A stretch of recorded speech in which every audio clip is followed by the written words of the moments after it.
بسم اللہ الرحمن الرحیم۔ السلام علیکم۔ رنگ کیا ہیں؟ رنگ اگر دوری ہے تو عالم اعراف میں کیا رنگ نہیں ہوں گے؟ روشنی اور رنگ کو ہم کیسے سمجھیں؟ یہ بات آپ نے سوال تو خاصا گہرا کیا ہے۔ پہلی بات یہ ہے کہ کائنات میں اللہ رب العالمین کے علاوہ اور روح کے علاوہ ہر چیز رنگین ہے۔ اگر رنگ نہ ہو تو انفرادیت قائم نہیں رہتی۔ انفرادیت کا مطلب یہ ہوتا ہے کہ نیلا رنگ اپنی جگہ ایک حقیقت ہے، وہ زرد رنگ سے جدا حیثیت رکھتا ہے، تو لہٰذا رنگ سے شناخت پیدا ہوتی ہے۔ اس کی مثال ایسے ہے کہ اللہ رب العالمین نے جب لفظ کن فرمایا کہ ہو جا اور ہو گیا، جو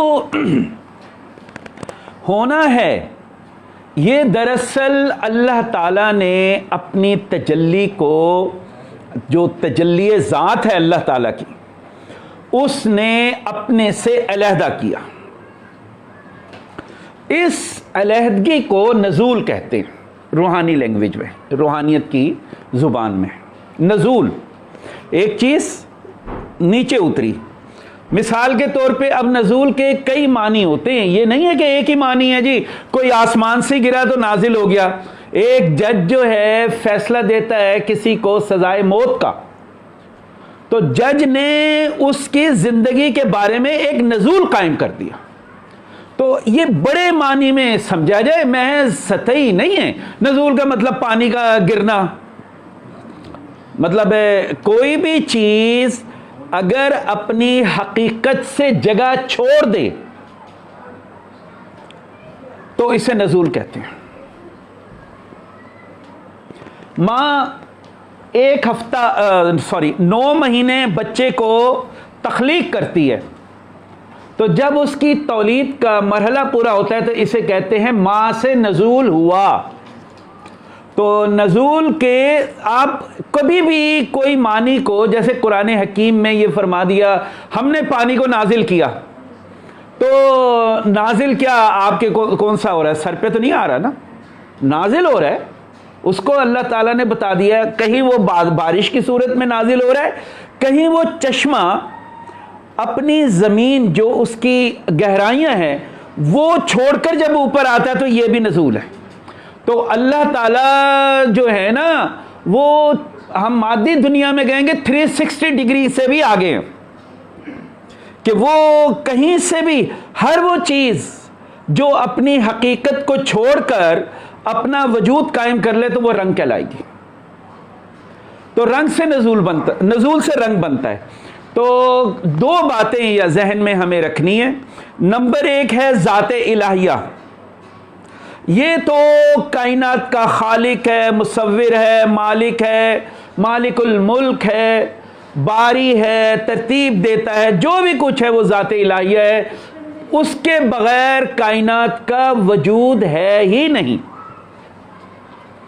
تو لہٰذا اللہ رب العالمین جو ہے کسی بھی رنگ اور کسی بھی روشنی سے ماوراء الماوراء ہے۔ نہ اللہ رب العالمین کو ہم کسی رنگ میں ڈیفائن کر سکتے ہیں، نہ اللہ رب العالمین کو کسی روشنی میں ڈیفائن کر سکتے ہیں۔ اللہ تعالیٰ کی شان کیا ہے جو قرآن حکیم یا دیگر انبیاء کی کتب میں فرما دیا گیا، یہ ایک تمثیلی بیان ہے۔ God said light, there was light۔ اب انسان کو سمجھا رہے ہیں اللہ تعالیٰ۔ انسان کو جب ایک بچے کو آپ سمجھائیں گے تو بچے کی لینگویج میں سمجھائیں گے۔ میٹرک پاس بچے کو سمجھائیں گے تو اس کی لینگویج دوسری ہوگی۔ ماسٹرز پاس بچے کو سمجھائیں گے تو وہی استاد دوسری لینگویج میں سمجھائے گا، پی ایچ ڈی کو کوئی اور لینگویج میں۔ مطلب ہے تو انسان کی اللہ تعالیٰ کے سامنے تو کوئی اوقات نہیں ہے۔ تو اللہ تعالیٰ نے قرآن حکیم میں فرمایا ہم نے ہر چیز کو مثالوں کے ذریعے واضح کیا، تمثیلوں کے ذریعے واضح کیا۔ تو لہٰذا جب ہم رنگ کی بات کرتے ہیں تو پہلی بات یہ ہے کہ اللہ رب العالمین ماوراء الماورا ہے، وہاں کوئی رنگ نہیں ہے، وہ رنگوں اور روشنیوں کا خالق ہے، اور جب رنگ آ جاتا ہے تو وجود پیدا ہونا شروع ہو جاتا ہے، اس کی ایک اپنی انفرادیت پیدا ہو جاتی ہے، اس انفرادیت کو مخلوق کہتے ہیں۔ یعنی میں ایک ذات ہوں اور میرے سامنے اللہ تعالیٰ ہے، تو لہٰذا اللہ نے قائم کی ہے یہ انفرادیت، یہ کوئی میرا کمال نہیں ہے۔ اب کیا ہوا، اللہ تعالیٰ نے جو پہلی تخلیق فرمائی وہ تھی روح۔ روح کا بھی رنگ نہیں ہوتا،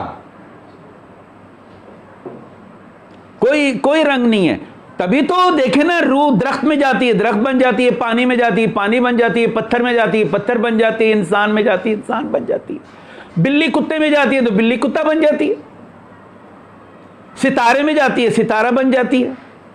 تو روح کا بھی رنگ نہیں ہے، لیکن اللہ تعالیٰ رنگوں کے معاملے میں ماوراء الماورا ہیں، وہاں کوئی تذکرہ ہو ہی نہیں سکتا کہ جی اللہ کا یہ رنگ ہے، اللہ کے پیدا کیے ہوئے رنگ ہیں، یہ اب تخلیق میں آ گیا، مخلوق میں آ گیا۔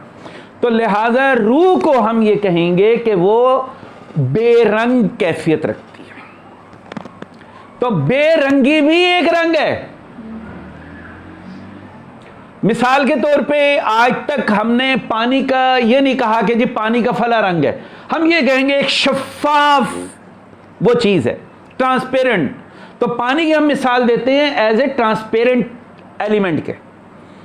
تو پانی کا آپ اسے سفید بھی نہیں کہہ سکتے، اسے نیلا بھی نہیں کہہ سکتے، اسے سبز بھی نہیں کہہ سکتے، کیا رنگ نام دیں گے؟ بٹ پانی کی اپنی شناخت ہے، پانی کا اپنا رنگ ہے، تو لہذا پانی کا رنگ ہے۔ تو یہاں پہ رنگوں کی جب ہم بات کر رہے ہیں تو روح کا بھی رنگ نہیں ہوتا، روح بے رنگ ہے بٹ ایک رنگ ہے۔ روح کی اپنی جو خاصیت ہے، جو عظیم الشان حیثیت ہے، وہ دو کام کرتی ہے، کیونکہ وجود بن گیا نا۔ لیکن یہ ایسا ٹھہرا ہوا وجود ہے، جیسے یہ ایک وجود ہے، اس کا ایک وجود کائنات کی طرف ہے شکل، اور دوسرا وجود ہر قیمت پہ اللہ کے سامنے حاضر و ناظر رہتا ہے۔ تو لہذا روح اب آگے کام کرے گی، اللہ تعالیٰ نے روح کے ذمہ سارا کچھ لگا دیا، اب روح جو کچھ تخلیق کرے گی، قل الروح من امر ربی انما امرہ اذا اراد شیئا ان یقول له کن فیکون۔ تو روح ارادہ کر رہی ہے، روح کا امر یعنی یہ کمپلیکس ہے، جیسا کہ ہم نے اور کلاسز میں بھی بتا رکھا ہے۔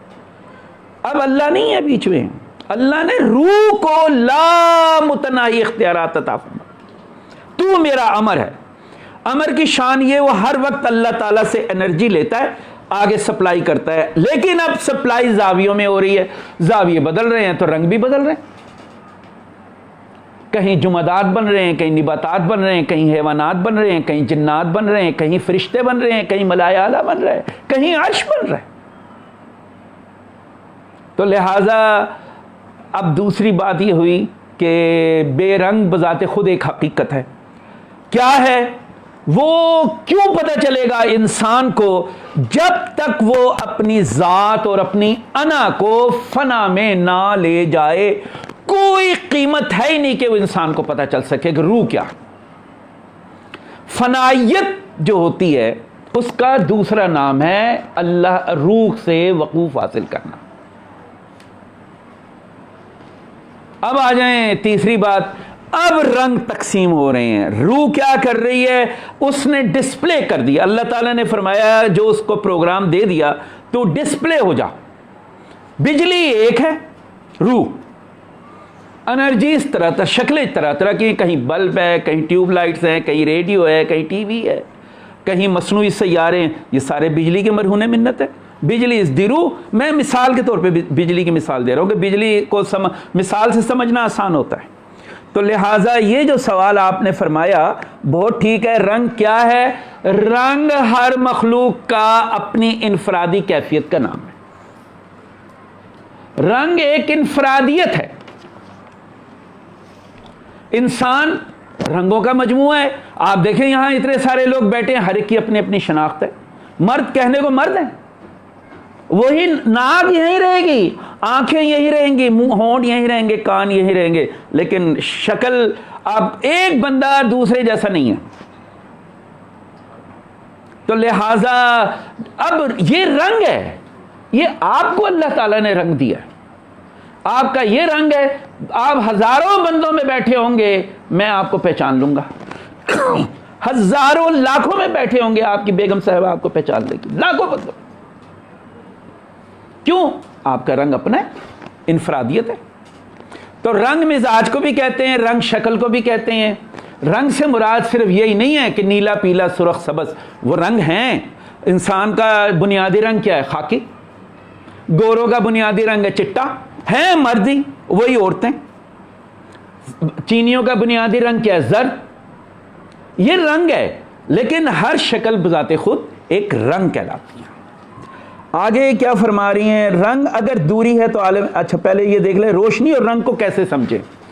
روشنی، اب اس کو تھوڑا سا اور غور کر لیں کیونکہ یہ دو سوال بن گئے آپ کے سوال ایک ہی سوال میں. رنگ اور روشنی، ایک بات یاد رکھیے، روشنی روح ہے. God said light, God said روح, and there was multiple pictures. تو روح روشنی ہے.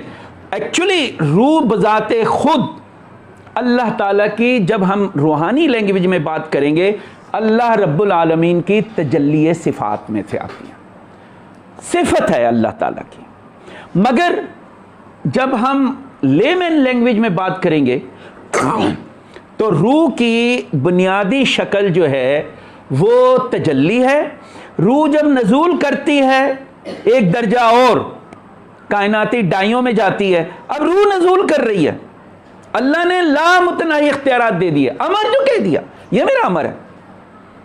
جیسے وزیر اعظم کہتے ہیں میں نے اس کمیشن کو آتھرائز کر دیا، جو مرضی کرتا پھرے، جس سے چاہے انویسٹیگیٹ کرے، آپ کے گھر کا بھی دروازہ کھٹکا دے گا. آتھرائزڈ. تو روح از آتھرائزڈ بائی المائٹی اللہ. اب وہ آتھرائز ہوگی. اب یہ ہے تجلی. تجلی کو ہم بے رنگی کے علاوہ کچھ نہیں کہہ سکتے. میں اس لیے کہہ رہا ہوں، انہوں نے دوسرا سوال بھی بیچ میں کر دیا. اب وہ دو سوال ایک ہی سوال میں آ گئے نا، تو میں بول چکا، ورنہ میں کاٹ دیتا پہلے. اب جب روح نے کہا کہ آگے مجھے تخلیقات کا حکم ملا ہے، کن کہو فیکون ہو جائے، کن کہو فیکون ہو جائے، تو لہذا انما امرہ، امر کر رہا ہے.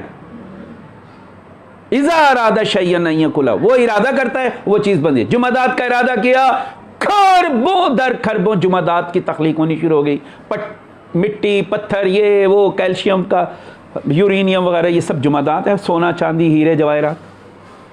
روح نے کہا کیونکہ آگے جا کے ترتیب بنانی ہے، حیوانات کی بھی ضرورت پڑے گی، لہذا روح حیوانات میں چلی گئی.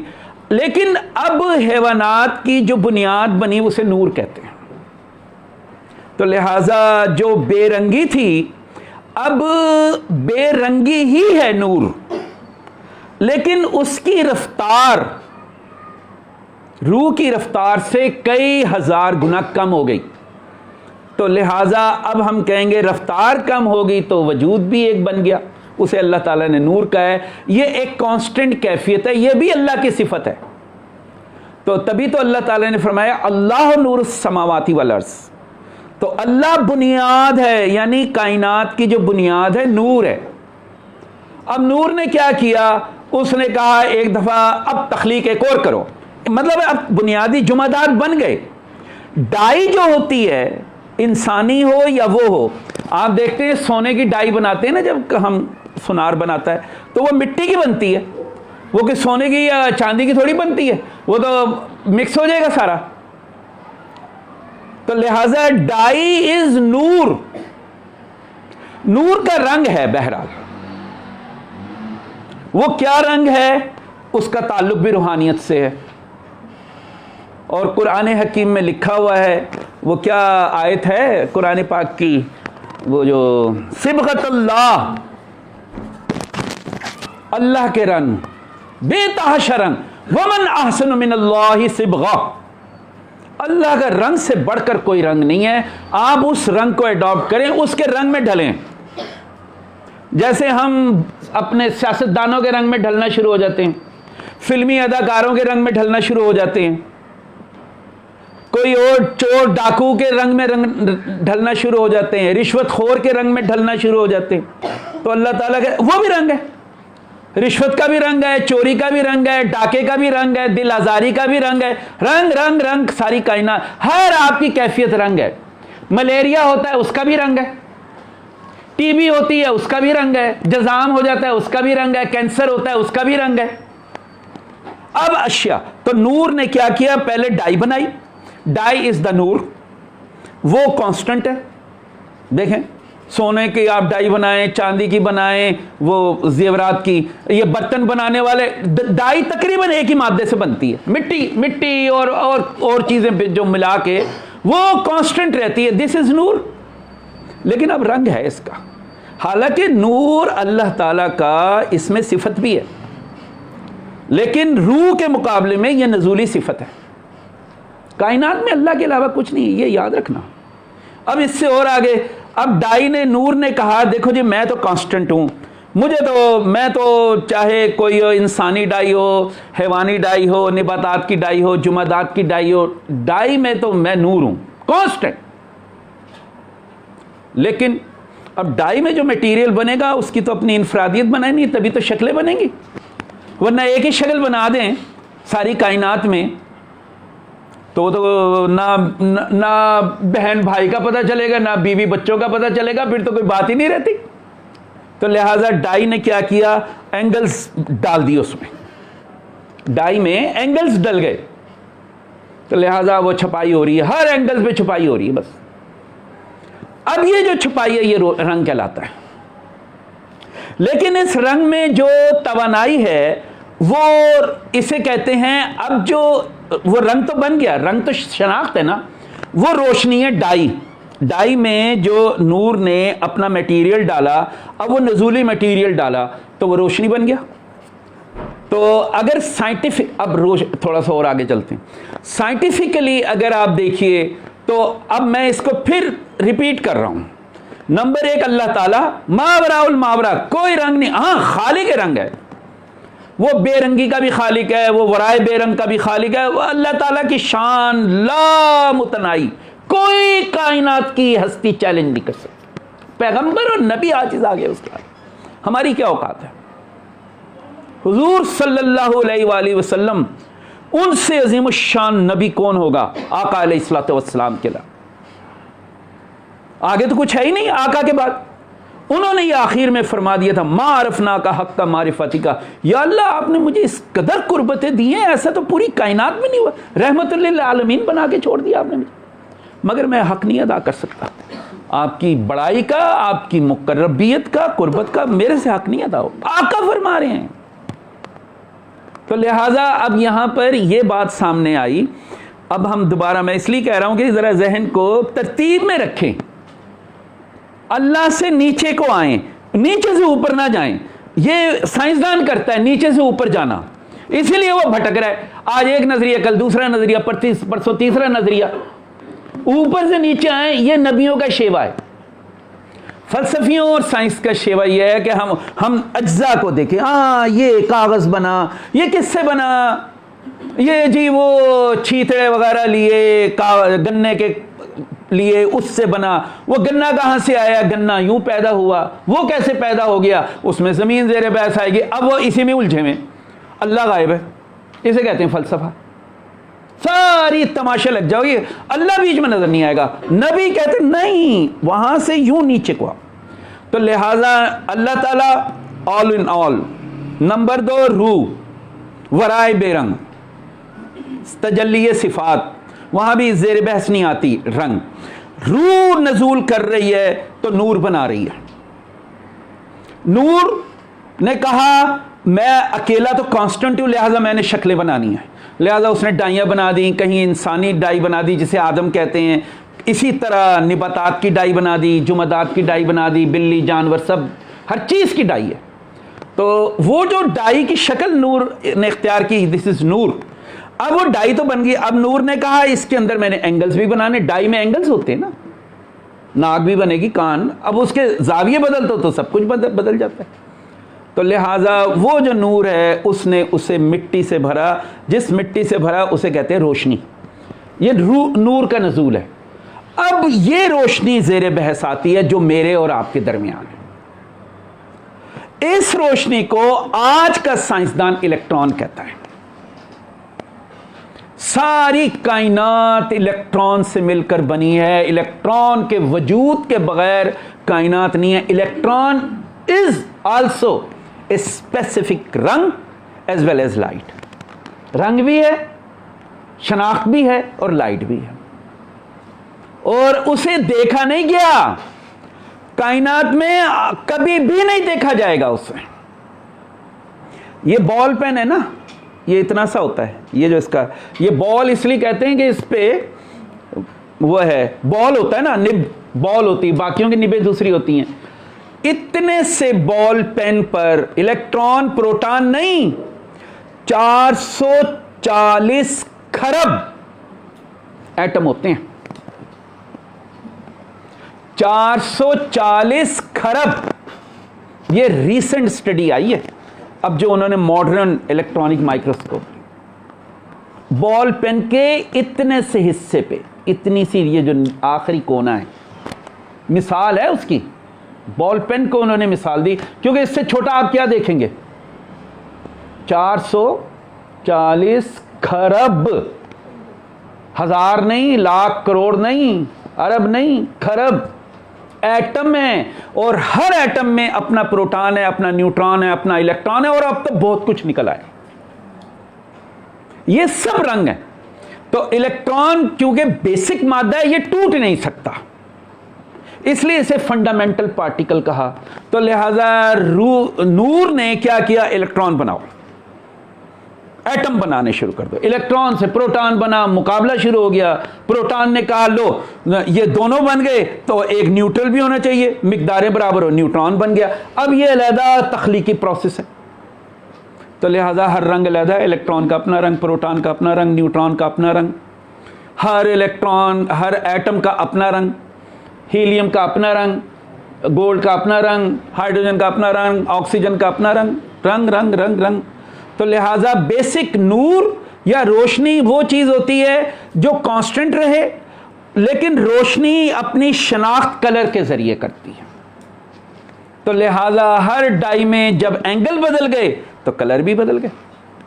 اینگل کا بدلنا رنگ کہلاتا ہے, اور جس بنیاد پہ اینگل کسی چیز پہ بدلے گا لہذا اسے روشنی کہتے ہیں.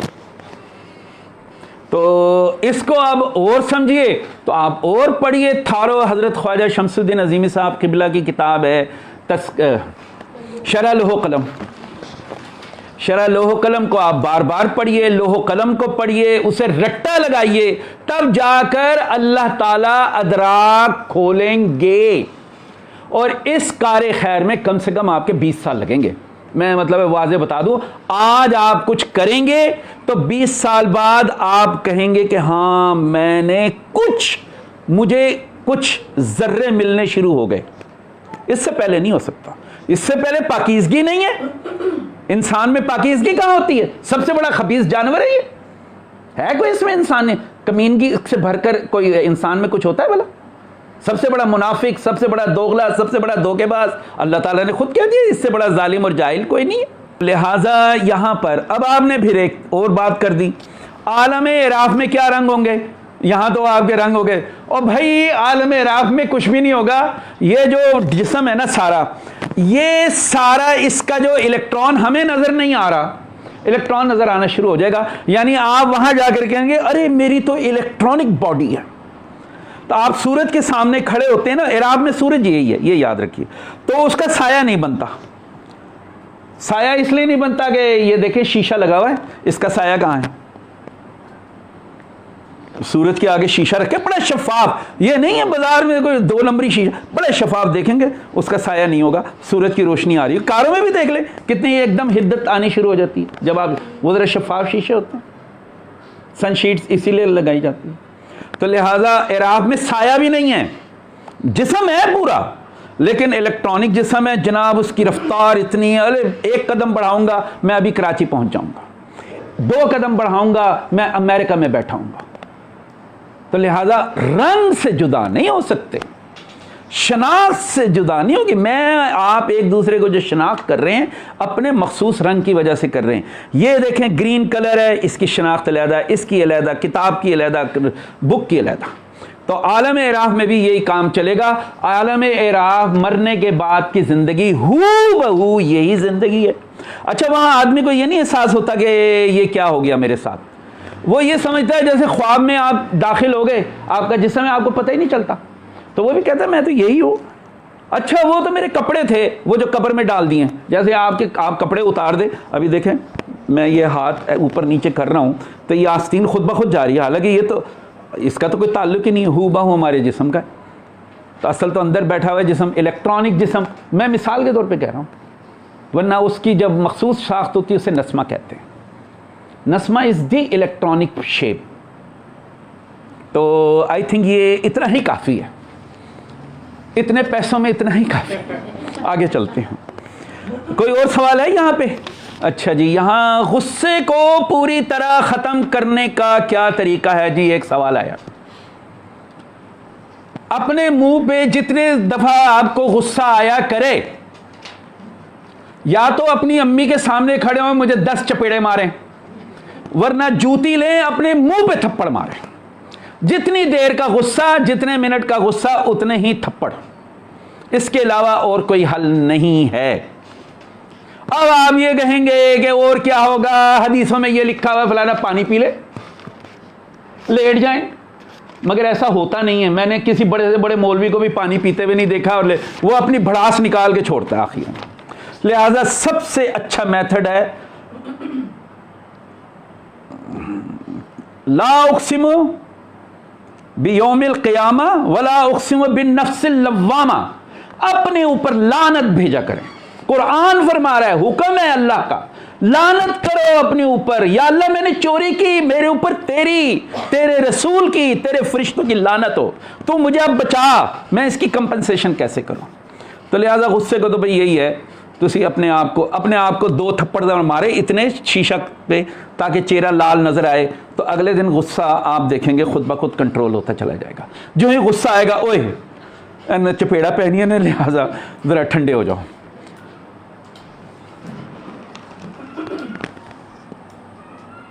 یہ ایک سوال اور ہے. آپ نے لیکچر میں بتایا کہ روح اس جسم میں قید ہو گئی. بالکل صحیح ہے. سوال یہ ہے کہ وہ رات میں کیسے آزاد ہو جاتی ہے؟ دیکھیے میرا خیال ہے یہ ادھر سے لیا ہوگا آپ نے، ہے نا؟ ہاں صحیح. یہ میرے پاس بھی آیا ہوا تھا. چلیں بالکل صحیح ہے. دیکھیے ایک ہے زندگی. زندگی نام ایک چیز کا نہیں ہے، زندگی 2 حواسوں کا نام ہے. نمبر 1 بیداری کے حواس، نمبر 2 رات کے حواس. ہم بیداری کے بغیر دنیا نہیں گزار سکتے اور رات کے بغیر دنیا نہیں گزار سکتے. یہ جو بیداری اور رات کا لفظ میں یوز کر رہا ہوں، بیداری کا مطلب ہوتا ہے دن، جسے ہم کہتے ہیں یہ دن کوئی بیداری کا نام نہیں ہے. دن از دا سپورٹیو فیکٹ جو ہمیں بیدار رکھنے میں مدد کرتا ہے. اور رات کا مطلب ہوتا ہے اندھیرا، جو ہمیں سونے میں ہمیں سپورٹ دیتا ہے، ہمارے حواس کے اوپر اندھیرا دباؤ ڈالتا ہے. یہ بھی یاد رکھیے گا، اندھیرے میں انسان کے شعور پر دباؤ پڑتا ہے اور دن کے حواس میں شعور کو نرشمنٹ ملتی ہے. تو لہٰذا ہم مادی کام بڑے شوق سے کرتے ہیں. تو یہ بات تو یاد رکھیں کہ زندگی ایک سکہ ہے جس کے 2 رخ ہیں، بیداری اور نیند. اللہ تعالیٰ کا یہ معجزہ ہے، بیداری میں ہم جو بھی کچھ کریں گے اس مادی جسم کے ذریعے کریں گے اور کچھ کر ہی نہیں سکتے. کسی کو گالی دیں گے تب بھی مادی جسم سے دیں گے، کسی کو صلوات بھی بھیجیں گے تب بھی مادی جسم سے بھیجیں گے، اور کوئی ہے ہی نہیں ضرورت بتائے. تو لہٰذا جو یہ سوال ہوا کہ روح اس جسم میں قید ہوگی. دیکھیں لفظ روح کی میں نے ابھی گزشتہ نشست میں تشریح کر دی. روح ایک بہت بڑا نزول ہے. ہم یہ جنرل ورڈ یوز کرتے ہیں کہ روح ہمارے اندر ہے. روح نہیں ہے. روح کے قائم کردہ نفوس ہمارے اندر موجود ہے، جسے ہم نفس لوامہ کہتے ہیں، نفس امارہ کہتے ہیں، نفس مطمئنہ کہتے ہیں، نفس راضیہ کہتے ہیں، نفس مرضیہ کہتے ہیں، نفس وغیرہ وغیرہ. تو لہٰذا یہ نفس جو ہیں یہ ایکچولی کرنٹ فلو ہیں، رنگ ہیں. نور نے رنگ پیدا کیے، وہ ہمارے اندر جذب ہیں. تو یہاں پر آپ کا یہ جو سوال کہ روح اس جسم میں قید ہوگی، ہم جنرلی ورڈ یوز کرتے ہیں جسے کہتے ہیں غلط العام. وہ جی روح نکل گئی. روح نہیں نکلتی. روح کہاں جائے گی؟ روح تو آپ کے مٹی کے ایک ایک ذرے کی حفاظت کر رہی ہے. قبر میں بھی روح رہتی ہے، یعنی روح کا مطلب ہے ہر ذرے میں اللہ کی تجلی. لیکن اللہ تعالیٰ نے یہ کہا ہے کہ جب اس میں سے یہ چیزیں نکل جائیں گی تو یہ مٹی بننا شروع ہو جائے گا، کیونکہ اس کو جو توانائی دینے والے ایلیمنٹ تھے وہ بذریعہ نسمہ تھے. تو ہم جب لفظ روح استعمال کرتے ہیں، جی بندے کی روح نکل گئی، روح نہیں نکلتی. روح کا لفظ بہت عظیم الشان لفظ ہے، یہ تو اللہ تعالیٰ ہے. تو لہٰذا یہاں پر جو یہ سوال میں کہ روح اس جسم میں قید ہوگی، ہم یہ جنرلی کہہ دیں تو، لیکن ایسا نہیں ہے. روح کائنات کا، کل کائنات کو ڈیل کرتی ہے. یہ اس کے اجزاء ہیں جو ہمارے جسم میں موجود ہیں، جنہیں نفس کا نام دیا گیا. قرآن حکیم میں اس کی قسم کھائی. ان النفس کیا ہے وہ والنفس سواہا ونفس سواہا فالہمہا فجورہا وتقواہا. یہاں نفس پوری ایک شناخت رکھی ہوئی ہے، اسے روشنی بھی کہتے ہیں. اب روشنیوں کی قسمیں ہیں، کہیں سے نسمہ کا نام دیتے ہیں. نسمہ اب نفس کے کئی روپ ہیں. ایک تو میں نے آپ کو کہہ دیا نفس لوامہ ہے. آپ کو جب تک لعنت اپنے اوپر نہیں بھیجیں گے اپنے آپ کو درست نہیں کر سکتے. صاف صاف بات کہہ رہا ہوں. میں بھی شامل ہوں، میرے باپ دادا بھی شامل ہیں. غلط بات ہے اپنے اوپر لعنت بھیجیں، تھپڑ مارے، شکر کریں کہ خود ہی مار لیں، ورنہ سرے بازار اللہ تعالیٰ تھپڑ مروائے گا. وہ بھی اللہ تعالیٰ کی شان ہے پھر. تو لہٰذا تنہائی میں تھپڑ خود ہی مار لیا کرے ٹکا کے، تاکہ وہ مقدار پوری ہو جائے. جو باہر کھانے ہیں لوہے محفوظ کا تھپڑ گھر میں ہی کھا لو، یہ بھی ایک قانون ہے. بہرحال وہ لوگ نفس لوامہ کو تو ہمارے علماء نے بھی یوں پرے کر دیا، اس کا کوئی نام نہیں لیتا. سنا کسی جمعے کے خطبے میں؟ کبھی ٹی وی ریڈیو پہ یہ بڑے بڑے ملا جو آ جاتے ہیں، کبھی بولا انہوں نے؟ کیوں بولا؟ موت پڑتی ہے اپنے کرتوتوں کے اوپر. ان سے بھی پوچھا جائے گا تو جھوٹا کیوں ہے، تو جھوٹی روایات کیوں بیان کر رہا ہے؟ تو جوتے تو اس نے بھی کھانے ہیں مرنے کے بعد. تمہارا کیا خیال ہے، وہ بچ جائے گا؟ کوئی علامہ اور مفتی اگر جھوٹا ہے تو جھوٹا ہے، قدرت نہیں چھوڑے گی. چور ہے تو چور ہے، قدرت نے نہیں چھوڑنا. یہ قانون ہے، قصاص میں زندگی ہے، یہ اللہ تعالیٰ کا فرمان ہے. تو لہٰذا میں یہاں پر یہ پھر اس طرف آ رہا ہوں. نفس روح کا ایک پرت ہے، وہ ہمارے جسم میں رواں دواں رہتا ہے. نفس کی دو حیثیتیں ہیں. پہلے وہ مادی دنیا میں جب رہتا ہے اس جسم کے ساتھ تو ٹائم اینڈ اسپیس میں قید رہتا ہے. ظاہر ہے آپ پانی بھی پئیں گے، ایسے تو پانی پی نہیں سکتے، جانا پڑے گا آپ کو کنویں تک یا اپنے گھر کے کچن تک. آپ کو چاہے 1 منٹ لگے، 30 سیکنڈ لگے، ٹائم لگے گا آپ کا. پانی از خود ٹھک سے نہیں آئے گا. کر لیں تجربہ، کبھی ہوا ہے ایسا؟ باپ دادا سے پوچھ لو اپنے جا کے. تو لہٰذا یہ ہے بیداری. تو بیداری میں آپ کا خیال ہے کہ روح رہتی ہے. روح جب ہم خواب دیکھتے ہیں تو روح نکلتی نہیں ہے. روح میں نفس وہ صرف اپنی موجودگی سے پھیلاوا دے دیتا ہے. جیسے آپ ٹی وی پہ بیٹھتے ہیں، اس کی مثال ہے اسکرین پہ یا کمپیوٹر پہ بیٹھتے ہیں تو آپ کو ابھی لکھیں سوئٹزرلینڈ، تو ٹھک سے آپ کی ساری توجہ سوئٹزرلینڈ کے باغات پہ چلی جائے گی، محلات پہ چلی جائے گی، جو بھی ایئرپورٹ پہ چلی جائے گی. تو آپ گم ہو گئے اس میں کہ نہیں ہوئے؟ تو ایکچولی وہ صرف موجود رہ کر اپنے، کیونکہ جسم سے آزاد ہے نا، قید ہے جسم میں. جب تک بیداری ہے وہ قید ہے. یعنی اب وہ کہہ رہے نہیں، جسم کہہ رہے نہیں میرے ذریعے کام کرو. میں ہوں، کیونکہ آدمی کو بیداری میں اپنا احساس ہوتا ہے، خواب میں تو آپ اسے جا کے مار بھی دیں تو کوئی احساس نہیں ہوگا. خواب میں کیا ہے، آپ مطلب سویا اور مردہ ایک ہی بات ہے. کہتے ہیں سویا اور مویا، مویا مردے کو بھی کہتے ہیں نا ہندی لینگویج میں، یہ ایک ہی بات. فرق اتنا ہے کہ روح نہیں نکلتی، صرف اس کی جو نظر، سماعت، حواس سارے پھیل اس لیے جاتے ہیں کہ وہ جسم سے آزاد ہے. تو لہٰذا نہ بیداری میں روح نکلتی ہے، نہ وہ روح جس وقت نکلتی ہے اس وقت نکلتی ہے جب موت کا فرشتہ آ کر کینچی سے نفس اور اس جسم کے درمیان ایک خاص لنک ہوتا ہے، اسے کاٹ دیتا ہے. اب وہ واپس نہیں آتا، وہ کہتا ہے آگے بڑھو، اب صعود میں چلے جاؤ.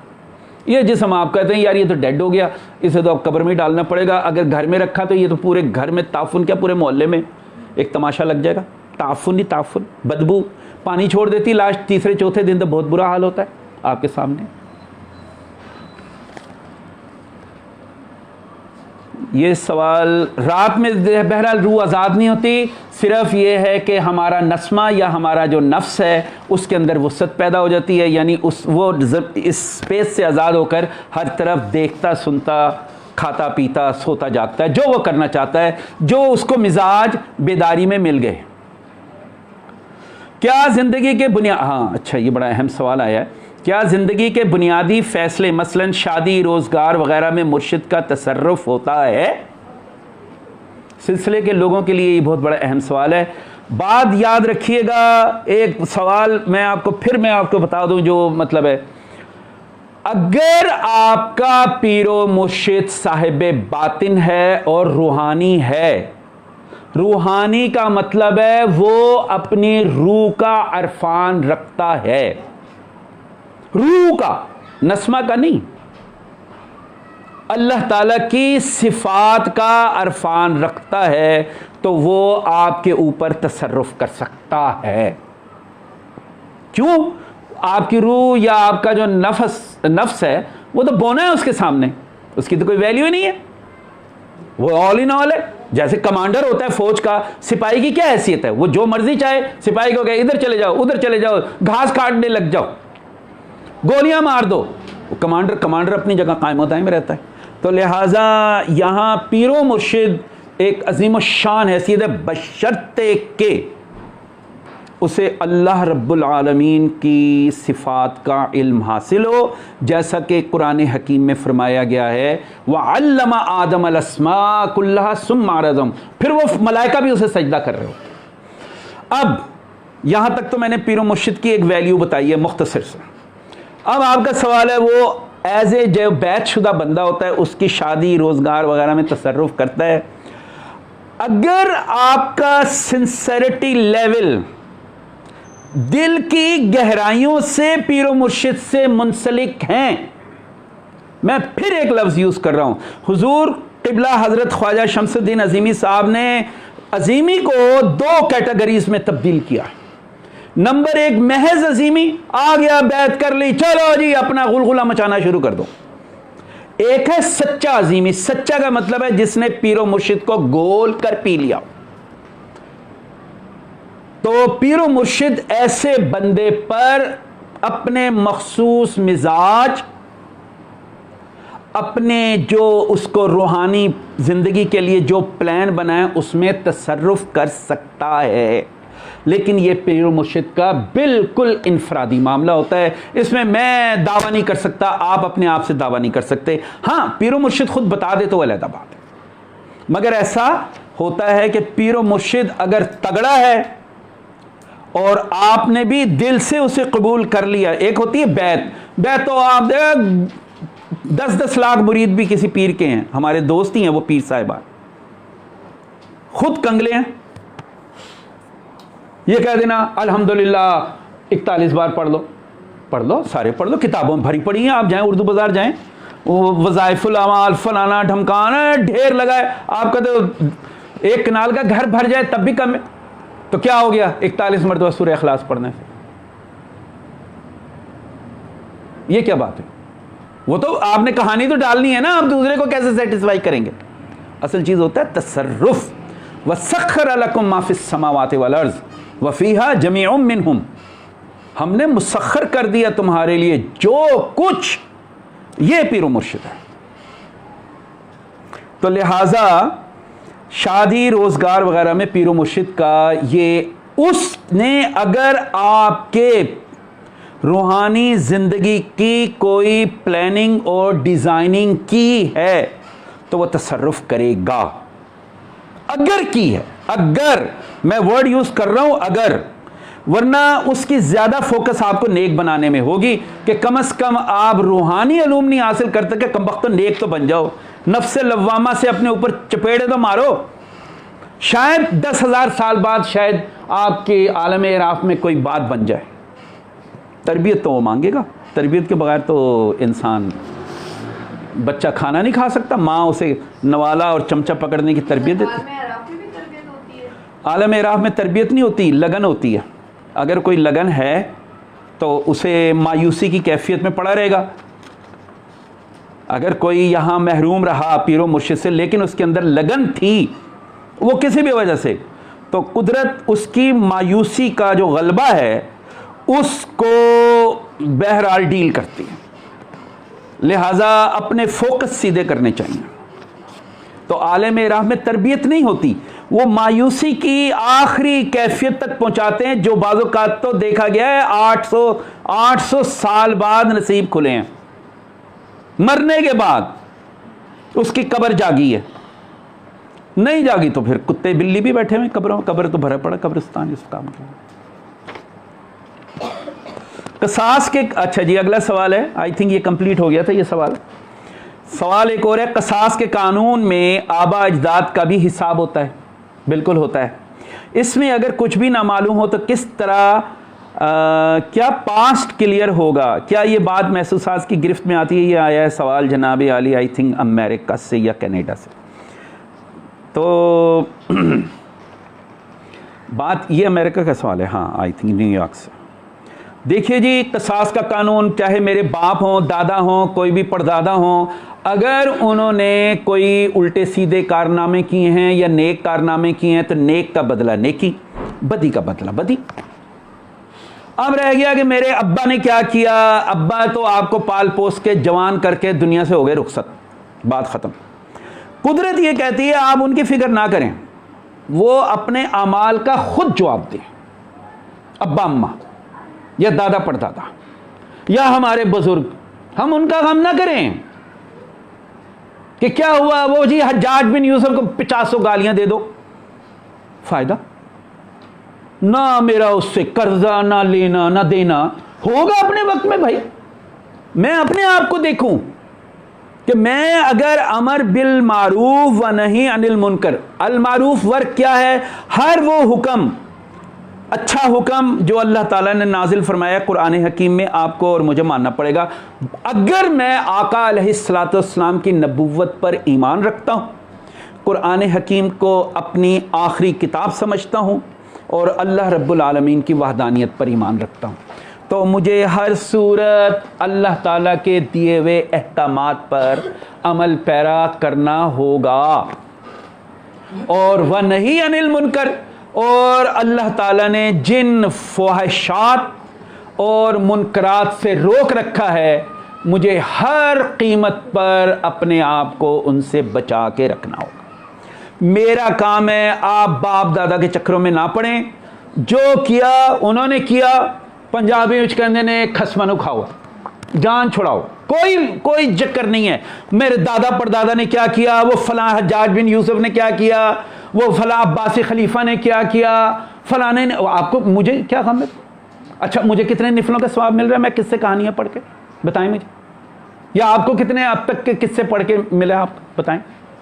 کوئی ملا, کوئی دین ایمان آیا, فرشتہ سامنے آیا, اللہ تعالی یا نبی رسول کی زیارت ہوئی, تا قیامت نہیں ہوگی. ہاں اپنے آپ کو شفاف کریں. قصاص کا مطلب یہ نہیں ہے کہ قصاص کا مطلب صرف گردن ہی اڑا دینا ہے. قصاص کا مطلب ہوتا ہے اگر میں نے نیک اعمال کیے ہیں تو اللہ تعالیٰ مجھے ٹائم اینڈ اسپیس سے آزاد فرمائے گا. اسے کہتے ہیں ثواب. جو گناہ ثواب ہے نا, کیا ثواب کیا ہے بھائی؟ مثلا کیا چیز, کیا ملے گی؟ ریوڑیاں مل جائیں گی ثواب میں. واٹ از ثواب؟ ثواب کا مطلب یہ ہے زمان و مکان سے آزاد ہونا, اور یہ نفس لوامہ کے بغیر ممکن نہیں ہے. انسان خطا کا پتلا ہے. کوئی انسان دنیا کا, نبیوں کو چھوڑ دیں بس, بتائے کہ اس سے کبھی کوئی غلطی ہوئی ہے, کوتاہی ہوئی ہے, گستاخی ہوئی؟ ناممکن ہے کہ ایسا نہ ہوا. اللہ تعالیٰ کہہ رہے ہیں بھائی اکثریت گمراہ ہوتی ہے. اللہ تعالیٰ نے تو یہ تک قرآن حکیم میں فرما دیا, سورہ توبہ میں جا کر پڑھیں, تمہارے جو علماء ہیں اور یہ پیر صاحبان ہیں, یہ سب سے بڑے خبیث ہیں. اب بتاؤ, اِنَّ كَثِيرًا مِّنَ کثیر 90% پلس من الاحبار والرہبان یأکلون اموال الناس بالباطل, وہ لوگ لوگوں کا ناحق مال کھاتے ہیں. قرآن میں آگے آیت فرما رہی ہے, اے نبی محمد علیہ الصلوۃ والسلام فبشرهم بعذاب عظیم, انہیں ہنستے ہوئے کہو عذاب تمہارا مقدر بن گیا. جس طرح سپرنٹینڈنٹ جیل جب 302 کا قیدی آتا ہے نا اس کے پاس, آپ کبھی کریں, ہمارے دوست احباب رہے ہیں کافی اس عہدوں پہ, تو وہ بتاتے ہیں کہ وہ پیشی ہوتی ہے, سپرنٹینڈنٹ کے سامنے بھی ایک پیشی چل رہی ہوتی ہے ان کی جیلوں میں, وہ بھی ایک کہانی ہے علیحدہ. تو قیدی کو پکڑ کے لائے ہیں, زنجیریں بندی, ہاں جی وہ فائل آ جاتی ہے, تو کس میں ہے؟ وہ تو 302, مبارک ہو بھائی تجھے تو پھانسی ہوگی, اے پھندا ڈلے گا. باقاعدہ ہنستے ہوئے کہتے ہیں, میرے دوست بتا رہے ہیں, اس جیل میں بتا رہے ہیں لوگ, لے ابھی اسے لے جاؤ, وہی جو پھانسی کا سیل ہے. فبشرہم, یہ نہیں کہا خوف دلاؤ, بعذاب علیم, خوفناک عذاب کا خوف دلاؤ. محمد کو کہا جا رہا ہے صلی اللہ علیہ وسلم. یہ بڑی سوچنے والی بات ہے. اس کا مطلب ہے اب پیچھے کا کیا کہتے ہیں, پیچھے واپسی کا راستہ نہیں رہا. تو میں آپ سے یہی عرض کروں گا, باپ دادا کا قصاص تو اپنی جگہ چلتا ہے, چل رہا ہوگا اور چلتا ہے. کیوں؟ اگر کسی نے غلط کیا تو غلط کیا, سیدھی سی بات ہے. اگر کسی باپ دادا نے قتل کیا ہے, چوری کی ہے, ڈکیتی کی ہے, جائیداد غصب کی ہے, کسی کی زمین پہ قبضہ کیا, قدرت نہیں چھوڑے گی, موت کے بعد بھی نہیں چھوڑے گی اسے. اب ہمیں ان کے غم کی فکر نہیں ہے, ہمیں تو اپنی پڑ جائے, اپنا ہی پورا کر لو گھر, تو بہت بڑی بات ہے بھائی. اب میں کہوں سارا محلہ بیمار ہے, شکر ہے میں تو صحت مند ہوں, اپنی فکر کرو. اب میں دوسرے کی صحت کی, تو جب میں فکر کروں کہ یہاں چلو جی اب دوسرے کا بھی میں خیال کر لوں, لاؤ دوائیاں لا دوں, میں زیادہ یہی کر سکتا ہوں نا. اب کوئی اس کے اندر ڈنڈا لے کے گلے میں ٹھوس تو نہیں سکتا دوائی. تو لہذا پہلے اپنی نبیڑ, تو دوجے کی فکر نہ کریں. ہم دوجے کی فکریں بڑی کرتے ہیں. تو قصاص میں یہ بات امپورٹنٹ ہے, آپ باپ دادا کے غم سے نکل جائیں. انہوں نے جو کیا, آپ یہ اللہ تعالیٰ سے دعا کریں, یا اللہ یا رحمان یا رحیم, باپ دادا کی جو غلط طرز فکر یا جو غلط عادتیں ان سے ہمیں ملی ہیں, ہمیں ان سے آزادی عطا فرما. بالکل اسی طرح جیسے حضرت ابراہیم علیہ السلام نے کہا میرا باپ مشرک ہے, لہذا اے اللہ مجھے میرے باپ سے بچا. حضرت ابراہیم نے ٹکر لی ہے باپ سے بھائی. یہ تاریخ ہے, ہمارے لیے راہ ہدایت ہے. یہ قرآن کہہ رہا ہے, میں نہیں کہہ رہا. وہ شرک کرنے والوں میں تھا. اللہ تعالیٰ نے کہا تو اس کے لیے مغفرت بھی نہیں کر سکتا. یہ بھی فرما دیا. رسول اللہ صلی اللہ علیہ وآلہ وسلم کو فرما دیا, آپ محمد علیہ الصلوۃ والسلام کسی مشرک اور منافق کے لیے دعائے مغفرت نہیں مانگ سکتے. حکم ہے. تو وہ تو کبھی نماز جنازہ میں نہیں پڑھ سکتے ہوں گے. تو لہٰذا یہ قصاص کا معاملہ بڑا امپورٹنٹ تھا. لہٰذا بات یہ ہے, محسوسات کی کوئی بات نہیں ہے, بس اپنی فکر کریں. پرائی کیا پڑی ہے, اپنی نبیڑ تو. ماں باپ بھی پرائے ہو جاتے ہیں, جب آپ کو بالغ ہو جائے نا پھر ماں باپ کی کوئی ویلیو نہیں رہتی. یہ بھی یاد رکھیے, ہمارا ایک ہی فرض رہ جاتا ہے کہ ان کی خدمت کریں, بلا کسی توقع کے ہم بس اس کی خدمت کریں. اس سے زیادہ ماں باپ کا کوئی اور رول نہیں رہتا. اگلا سوال ہے, مرنے کے بعد جب سب اعراف میں جائیں گے تو پھر کشف القبور کی کیا حقیقت ہوگی؟ کرنے والے نے بڑا ذہانت سے سوال کیا، بہرحال بہت اچھا. دیکھیے جی، بات یہ ہے کہ یہ جو ہمیں علم ملا ہے، چاہے وہ اب علم میں جو برتر ترین علم ہے ہمارے پاس، علم میں برتر ترین علم ہمارے پاس کہاں سے آیا؟ قرآن حکیم سے. اگر قرآن نہ ہوتا تو آج ہم توریت کے پجاری ہوتے. اگر ہمیں ہمارے اندر کوئی نبیوں کی شرم حیا ہوتی تو نہ ہوتے تو کمیونسٹ کی طرح وہ بھی ہو جاتے. اگر فرض کرو یا انجیل کے ہوتے، اور جہاں انجیل زیر بحث آتی ہے وہاں توریت بھی آتی ہے، کیونکہ یہ دونوں آپس میں ایک دوسرے سے ریلیٹڈ.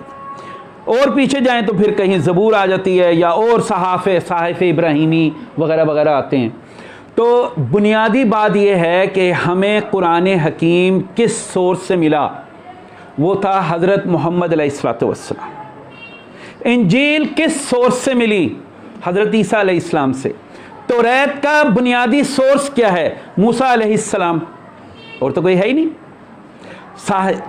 صحف ابراہیم یہ بھی ایک کتاب ہے، یہ وہاں پہ جو اولڈ ٹیسٹمنٹ ہے نا اس میں لکھی ہوئی ہے. زبور بھی ہے، کس سے ملی؟ بندے سے. کوئی آسمان سے کوئی گولا تو نہیں آ کے ٹپکا تھا. تو لہذا جب علم زیر بحث آئے گا تو نبی زیر بحث آئے گا، اور جب نبی زیر بحث آئے گا تو آدم زیر بحث آئے گا. اس سے ہم نکل ہی نہیں سکتے کیونکہ ہماری شناخت ہے. اور جب آدم زیر بحث آئے گا تو اس کے دو رخ ہیں. نمبر ایک، سڑی ہوئی مٹی، غلیظ ترین مٹی، سڑی ہوئی غلیظ جس میں کیڑے پڑ جاتے ہیں. نمبر دو، کھنکھناتی مٹی، پاکیزہ مٹی. کھنکھناتی جیسے گھڑا ہے، ہانڈی، کھنک، دیکھیں نا آپ اس پہ چمچہ ماریں کیسا ساؤنڈ پیدا ہوتا ہے، کھنک. اور یہ بھی بیکار. تو آدم کے دو رخ ہیں. جو اس کا غلیظ ترین رخ ہے وہ سڑی ہوئی مٹی ہے، پھر وہ اٹھنا شروع ہوا پاکیزہ مٹی، کھنکھناتی. اب وہ ڈیڈ حالت میں پڑا ہے. تو آدم کا مطلب ہے اللہ تعالیٰ نے فرمایا وَنَفَخْتُ فِيهِ مِن رُوحِي، ہم نے آدم میں اپنی روح میں سے پھونکا. اللہ نہیں، اللہ کی روح میں سے پھونکا. تو ہم کیا ہیں جب ہم قرآن حکیم کو دیکھیں، بائبل کو دیکھیں، زبور کو دیکھیں، ہم اللہ تعالیٰ کی روح کے علاوہ کچھ نہیں. اب وقوف کیسے حاصل کرنا ہے؟ اب وقوف کی ضرورت ہے نا اس علم کی، وہ کیسے حاصل ہو؟ تو لہٰذا پہلی بات یہ ہے کہ اب حضرت محمد مصطفیٰ علیہ الصلوۃ والسلام، جنہیں ہم خاتم النبیین بھی فرماتے ہیں، ہم کیا فرماتے ہیں؟ اللہ تعالیٰ کا حکم ہے، آپ سے آگے کچھ ہے ہی نہیں. علم کی آخری جو کہتے ہیں ماؤنٹ ایوریسٹ بھی اس کے سامنے ہیچ ہے کہ آج تک کے علوم حضور علیہ الصلوۃ والسلام کے شعور مبارک پر روشن ہے. کوئی شک ہی نہیں ہے. قرآن نے بھی فرما دیا، ہمارا ایمان ہے اس بات. حضور تو جو 63 سالہ زندگی جس میں 23 سالہ نبوت ہے، باقی 40 سال تو عام ایک انفرادی حیثیت سے تھی. 23 سالہ نبوت کا مطلب ہے جس دور میں قرآن حکیم آقا علیہ الصلوۃ والسلام پر نازل ہوتا رہا. تو حضور علیہ الصلوۃ والسلام جب 23 سال کے بعد تو رخصت ہو گئے دنیا سے، لہذا نبی کہاں ہیں؟ علم کا سورس جو تھا، منبع علم، وہ کہاں ہے؟ تو اب اب قرآن حکیم میں رسول اللہ علیہ الصلوۃ والسلام کی 2 حدیثیں ہیں، صحیح بخاری میں بھی اور صحیح مسلم میں بھی. میں تمہارے پاس ایک چیز چھوڑ کر جا رہا ہوں. یہ ایک لفظ ہے، ملاؤں نے کیا کیا، وہ آلٹ اور بھی گھسا دیے بیچ میں. ایک چیز چھوڑ کر جا رہا ہوں، میرے پاس مستند بک میں لکھی ہوئی ہے، اور وہ ہے قرآن. جب تک تم اس پر قائم رہو گے کبھی گمراہ نہیں ہوگے. تو آقا علیہ الصلوۃ والسلام نے ایک ہی چیز چھوڑی ہے، وہ ہے قرآن. اور قرآن کے بارے میں اللہ تعالیٰ کا حکم ہے ھذا ذکر للعالمین. جس طرح رب العالمین کا لفظ ہے، رحمت للعالمین کا لفظ ہے، قرآن حکیم کو ذکر للعالمین ہے. ذکر کو اب یہاں پھر وہی بات آ جاتی ہے. مسئلہ تو یہ ہے کہ وہ ملٹیپل یہاں لوگ بیٹھے ہوئے ہیں. ذکر کا مطلب ہرگز پڑھنا نہیں ہے. ذکر کا مطلب ہوتا ہے حاضر کرنا یا حاضر رکھنا. یہ مستند عربی کا ورڈ ہے. پڑھنے میں کیا آتا ہے؟ تلاوتہ، قراءۃ القرآن، ورتل القرآن ترتیلا. یہ پڑھنے میں آتا ہے، زبان سے پڑھنا. ذکر میں پڑھا نہیں جاتا، ذکر میں حاضر کیا جاتا ہے. ذکر کا مطلب ہی حاضر کرنا. جب میں کہتا ہوں یا اللہ، یا رحمان، یا رحیم، تو در حقیقت میں اپنے سامنے تمام خیالات جو بوسیدہ چل رہے تھے ان سے ہٹ کر اب اللہ کو اپنے اندر حاضر کر رہا. اب آپ کہیں گے او بڑی مشرکانہ بات کر دی، اللہ تو ہر وقت حاضر رہتا ہے. دکھاؤ پھر. آپ کا علم آپ کی اپنی صلاحیت سے سامنے آئے گا. ایسے تو الیکٹران بھی حاضر ہے. جائیں کوئی دکھا دے ماں کا لال الیکٹران کو. اسے حاضر کرنے کے لیے کیا تگودو کریں گے؟ آپ کو الیکٹرانک مائکروسکوپ کے پاس جانا پڑے گا. جا کے دکھائیں ذرا پاکستان میں کوئی کوہوٹا پلانٹ میں گھس کے دکھا دے، وہاں پہ کہتے ہیں وہ رکھی ہوئی ہے. کوئی ذرا ماں کا لال کوئی عام آدمی جائے ذرا گولیوں سے چھیل دیں گے اسے. اتنی حساس چیز ہوتی ہے، حساس جگہ ہوتی ہے. لیکن اگر آپ نے ایم ایس سی ریڈیولوجی میں کی، یہ وہ کی، کوالیفائی کیے، انجینئروں کے ساتھ آپ کے رابطے رہے، تو وہ کہیں گے آؤ ہم تمہیں الیکٹران دکھاتے ہیں. تو الیکٹران کب حاضر ہوا؟ وہ تو ہر وقت موجود ہے میرے ساتھ. پھر تو آپ اس کے آگے اپنا ہاتھ رکھتے ہیں تو ایسے لگتا ہے 1,86,000 میل کی رفتار سے یہ ہاتھ ہی گردش کر رہا ہے. تو عام حالات میں تو یہ ساکت ہے. تو ذکر کو پہلی بات یہ سمجھ لیں، ذکر کا مطلب ہوتا ہے حاضر کرنا. یا حیو یا قیوم جب ہم پڑھتے ہیں اس کا مطلب ہے اللہ تعالیٰ کی صفت، اللہ نہیں، اس کی لازوال صفت زندگی اور اس کے وسائل کو قائم رکھنے کے لیے حاضر کرنا ان صفات کو. تو لہذا پہلی بات تو یہاں یہ سمجھ لیں کہ ذکر کا. اب آتا ہوں یہ کشف القبور پر. میں نے آپ سے یہ کہا تھا کہ نبی کا تو لائیں، پھر نبی سے اب ملاقات کر کے دکھائیں. کوئی ماں کا لال بتایا یا اپنے ابا، مرے ہوئے ابا کی سے ذرا کوئی ملاقات کر کے دکھائے، مری ہوئی دادی سے ملاقات کر کے دکھائے، قبر پہ جائے، میں دیکھتا ہوں کس میں دم خم ہے. نبی تو بہت عظیم الشان چیز ہے. تو لہذا نبی علیہ الصلاۃ والسلام سے ربط قائم کرنے کے لیے آپ کو ضرورت ہے کسی چیز کی. قرآن کیا ہے؟ وہ راہ ہدایت ہے، گائیڈ لائن دے رہا ہے. حکمت نہیں روشن ہو رہی اس سے. حکمت یا تو اللہ تعالیٰ براہ راست کرے روشن، اللہ تعالیٰ براہ راست عام حالات میں نہیں کرتے. وہ ایک خاص ٹائم ہی آتا ہے. وہ کیوں آتا ہے؟ وہ نبی کی نسبت سے آتا ہے. اطیع اللہ، اللہ کی اطاعت کرو، یعنی اس کے احکامات سے دائیں بائیں نہیں ہو سکتے. وَأَطِیعُوا الرَّسُولَ، رسول کی اطاعت کرو. ایک قانون ہے اطاعت کا بھی، اطاعت ہمیشہ حاضر بندے کی ہوتی ہے. صحابہ اکرام کو کبھی مراقبے، ذکر، اذکار لمبے چوڑے کرنے کی ضرورت نہیں پیش آتی تھی. صحابہ اکرام کا کام یہ تھا کہ وہ ہر وقت آقا علیہ الصلوۃ والسلام کی ذات میں محو رہتے تھے. حضور کس طرح کھانا کھا رہے ہیں وہ بھی ویسے کھانا کھا رہے ہیں، کس طرح پانی پی رہے ہیں وہ بھی ویسے پی رہے ہیں، کس طرح گفتگو فرما رہے ہیں. ان کی ساری توجہ، اطاعت کا مطلب ہوتا ہے جو کہہ دیا وہ کرنا ہے. اطاعت ہمیشہ زندہ شخص کی ہوتی ہے. کہاں سے ہو جائے گی اطاعت؟ اللہ کی اطاعت تو سمجھ آتی ہے، قرآن حکیم دے دیا، اللہ نے کہا یہ میں نے نبی کے ذریعے نازل کر دیا. اب جو حکم لکھ دیا اس سے نہ تم ادھر ہو سکتے نہ ادھر ہو سکتے. اور جس چیز کو چھپا کے رکھا ہے وہ ہے اطیع اللہ و اطیع الرسول و اولی الامر منکم. اس کو علماء نے پرے ہی کر دیا. تفسیر میں کیا کہہ دیا؟ بادشاہ ہے تمہارا اولی الامر، جو ایک درجے کا حرامی آدمی ہے. جتنے خلیفہ گزرے ہیں نا بنو عباس کے، صرف ان کو چھوڑ دو 4 کو، ایک سے ایک درجے کا خبیث الخبیث ہے ان میں. ماؤں سے تک سے شادیاں کی ہیں ان عباسی خلفاء نے، اپنے بھائی بہنوں کو قتل کرتے تھے. یہ مسلمان ایک ہوتا ہے مسلمان حاکم اور ایک ہوتا ہے اسلامی حاکم، اس میں زمین آسمان کا فرق ہے. یہ سارے کا سارا آپ ذرا ہسٹری پڑھیں نا، الحرامی گروپ ہے.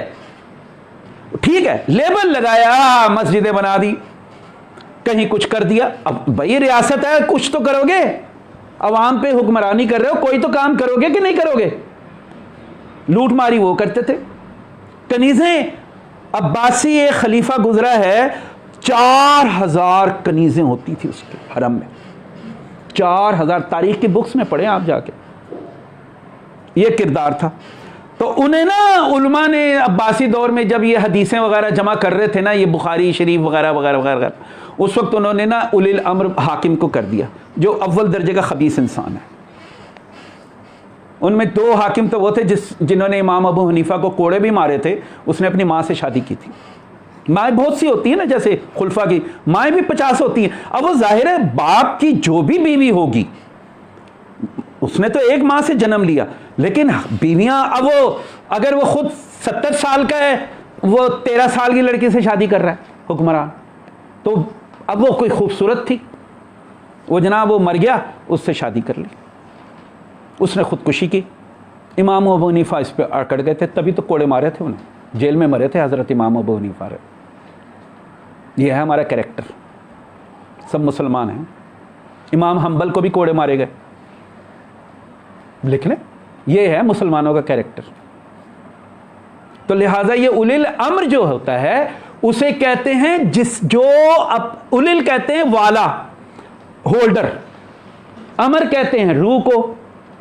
قل الروح من امر ربی، روح امر رب، امر رب از اکول ٹو روح. تو لہٰذا امر رب سے آپ کو رابطہ کرنا پڑے گا. جناب مجھے یہ بتائیں کہ میں قرآن حکیم کی حکمت اور جو تسخیری فارمولے ہیں ان کو کیسے لوں گا؟ تو آقا علیہ السلام نے کیا فرمایا تھا؟ قرآن حکیم میں رسول کا ایک ہی کام ہے، یتلو علیہم آیاتہم، آپ پر وہ آیات پڑھتا ہے، ویزکیہم، آپ کو جوتے مارتا ہے. رسول صفائی کرتا ہے، آپ میں سے جھوٹ نکالتا ہے، بہتان نکالتا ہے، غلاظت نکالتا ہے، دھوکہ نکالتا ہے، فریب نکالتا ہے، غیبت نکالتا ہے. یہ ہے رسول کا کام. وَيُزَكِّيهِمْ، آگے تعلیم نہیں دی جا رہی، کہہ رہے پہلے پاک تو ہو جاؤ خبیث ہو، تم تو درجہ اول کے ظالم اور وہ.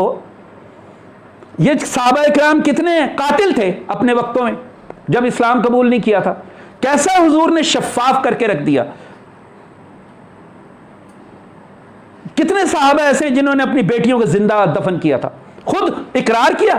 آپ کا خیال ہے حضور نے یوں ہی لولی پاپ انہیں دے دی؟ یزکیہم. یہ بڑا سخت مرحلہ ہوتا ہے، اسی سے لوگ بھاگتے ہیں. لوگ سلسلے چھوڑ کے چلے جاتے ہیں. پیر و مرشد اگر تگڑا ہے نا، بھاگ جاتے ہیں. اصل پیر و مرشد کے پاس، وہ مجھے پیر و مرشد نے فرمایا تھا، ایک مجھے خبر ملی، بمشکل 5 بندے آتے ہیں کام کے، باقی سب کچرا ڈھیری ہے. وہ بھی ضرورت ہوتی ہے، وہ جیسے عمران خان کے جلسے میں مجھے بھی شوق چڑھے گا میں بھی پہنچ جاؤں گا، نہ میں نے ووٹ دینا، نہ مجھے سیاست سے غرض ہے. نواز شریف کا جلسہ، میرے دوست کرے آؤ جی آؤ، ذرا شغل لگا ہوئے گا اتنے، میلہ ٹھیلا لگیا ہے، آؤ آؤ جی آؤ، تھوڑی دیر بیٹھتے ہیں. ذرا ہمارا وہ دوست ہے وہ کہہ رہا تھا آ جانا، چلو ہم بھی چلے گئے. تو یہ تو کچرا پیڑھی ہے، اور کیا اس کا کتنا تعلق ہے؟ حقیقت سے تو تعلق نہیں ہے. یزکیہم کے بعد جب پاکیزگی ہو جائے، اس کے بعد ہے وَيُعَلِّمُهُمُ الْكِتَابَ، پھر اب وہ علم پڑھاتا ہے کہ کتاب میں کیا لکھا ہوا.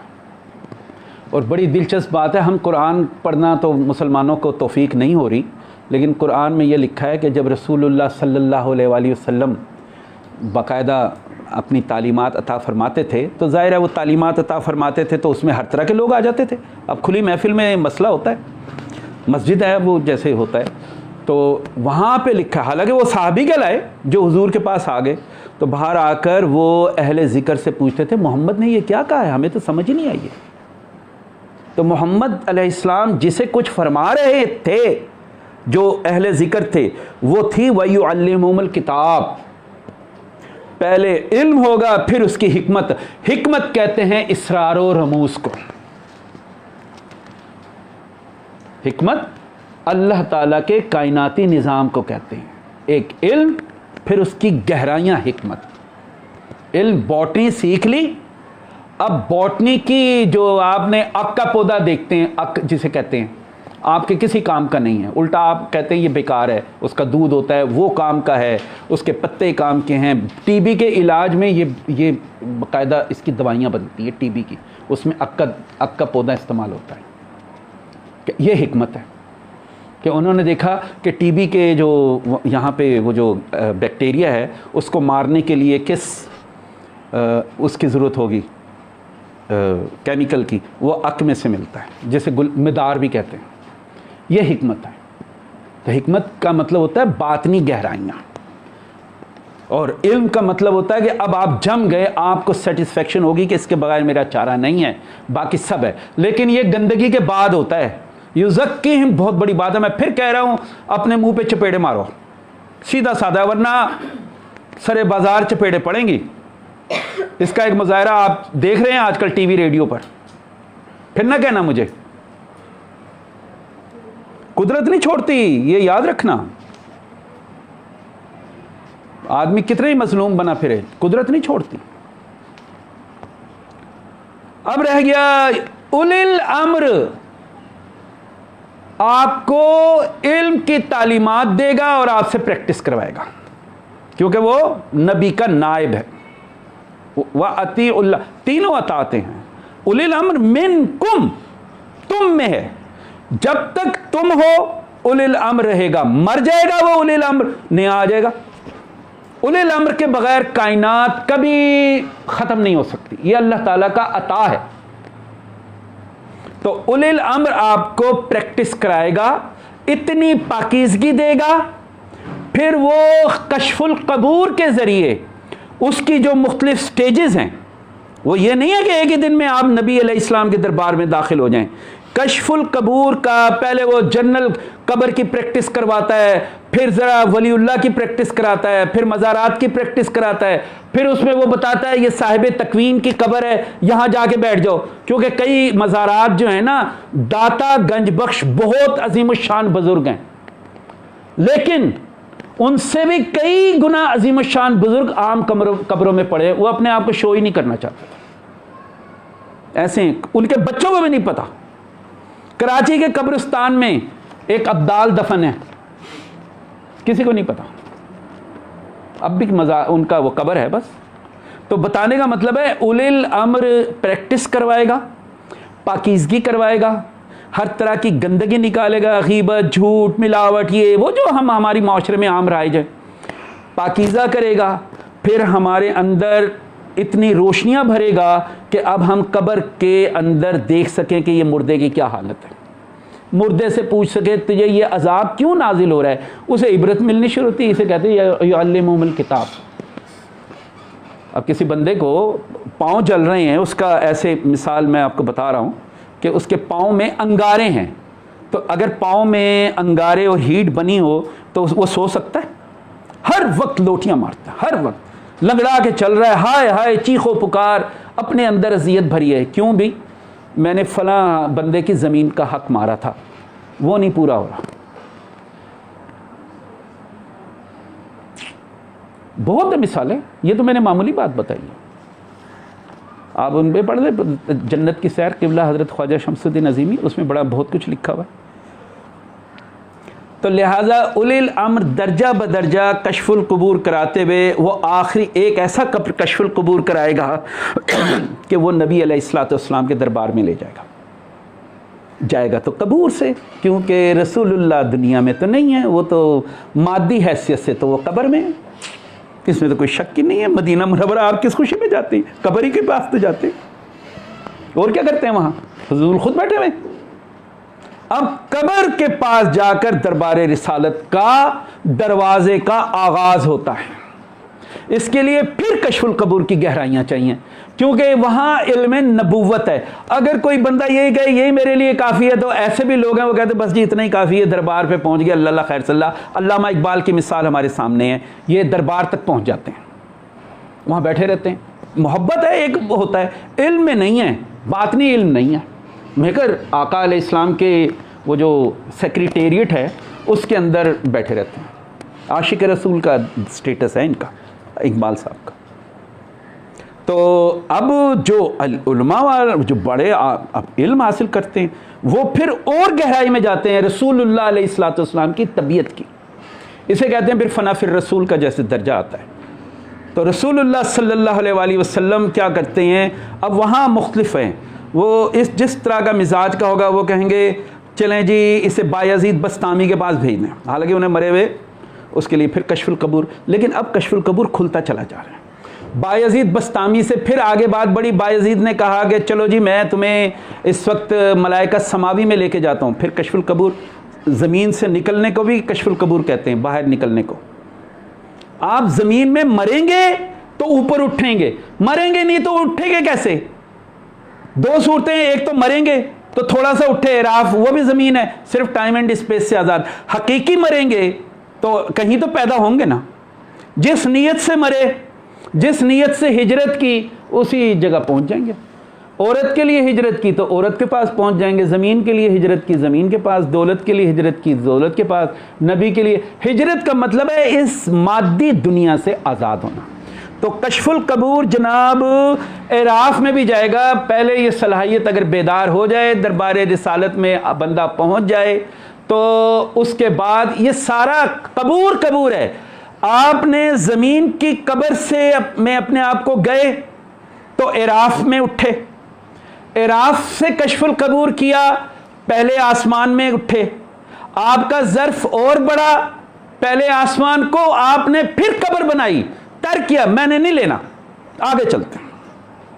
آپ دوسرے آسمان میں اٹھے، دوسرے آسمان میں آپ نے انجوائے کر لیا، آپ نے کہا یہاں بھی اللہ نظر نہیں آ رہا، اللہ کی نعمتیں تو بے تحاشا ہیں، اس میں کوئی شک نہیں، وی آئی پی ماحول ہے، اللہ کہاں ہے، لہٰذا میں نے پھر مرنا ہے، لہٰذا پھر کشف القبور۔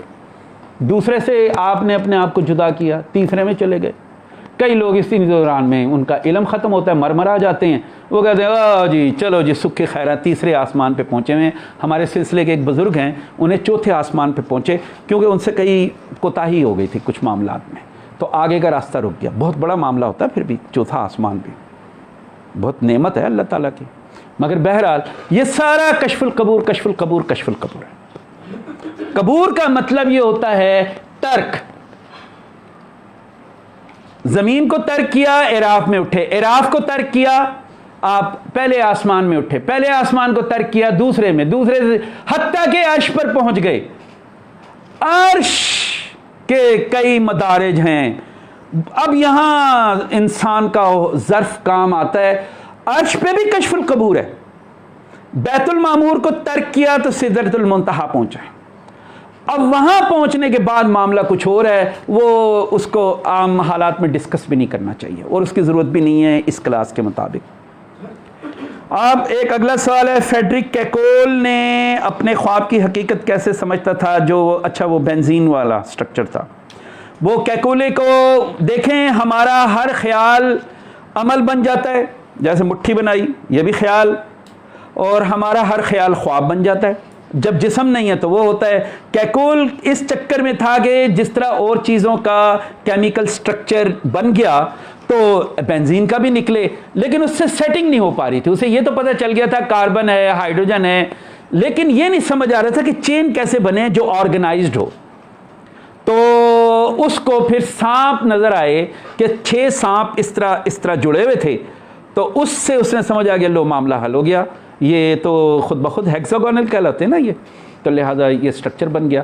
تو لہٰذا خواب، اور ہم بنیادی طور پہ ہمارا ہر خیال بنیادی طور پہ خواب ہی ہوتا ہے، بس وہ خواب جو آتا ہے خیال ہوتا خواب ہے، مادی زندگی میں وہ خیال بن جاتا ہے، بس اتنی سی بات ہے۔ کیونکہ وہ مادی زندگی میں خیال بن گیا تو وہ ہمارے مادے کے ساتھ ہو گیا، تو اب جسم کے بغیر اس خیال کی تکمیل نہیں ہو سکتی، یا آپ اسے رد کریں گے یا کریں گے، اور تو کچھ کر نہیں سکتے. تو لہٰذا خواب میں آپ رد نہیں کرتے, آپ کہتے جا خیال آ گیا فلاں فلم ایکٹریس کے پاس چلو, ٹھک سے مادھوری ڈکشت, ودیا بالن, کترینہ کیف, نواز شریف, مطلب یہ جن جن کے ہیرو ہیں وہی کرے گا نا, پھر جس کا جو علم ہے وہی کرے گا, اس سے آگے تو جا ہی نہیں سکتا. اب کہاں اللہ رسول, کہاں نواز شریف, شہباز شریف, عمران خان, لا حول ولا قوت, کوئی جوڑ بنتا ہے؟ وہ تو آپ ان کا تصور بھی کرتے تو ذہن میں گندگی آتی ہے بھائی. تصور کریں گے تو اس کے اثرات آئیں گے نا, بدبو کے, وہ آپ کا ذہن گندگی رہتی ہے. ماشاءاللہ ہمارے یہ پوری دنیا میں ہے, یہ پاکستان نہیں ہے, ہر جگہ یہی حال ہوتا ہے. ایک جہاں اقتدار ہوگا وہاں یہی حال ہوگا. جب انسان, اگلا سوال, تو خواب میں کچھ نہیں, خواب تو یہ خواب اور بیداری ایک ہی چیز ہے.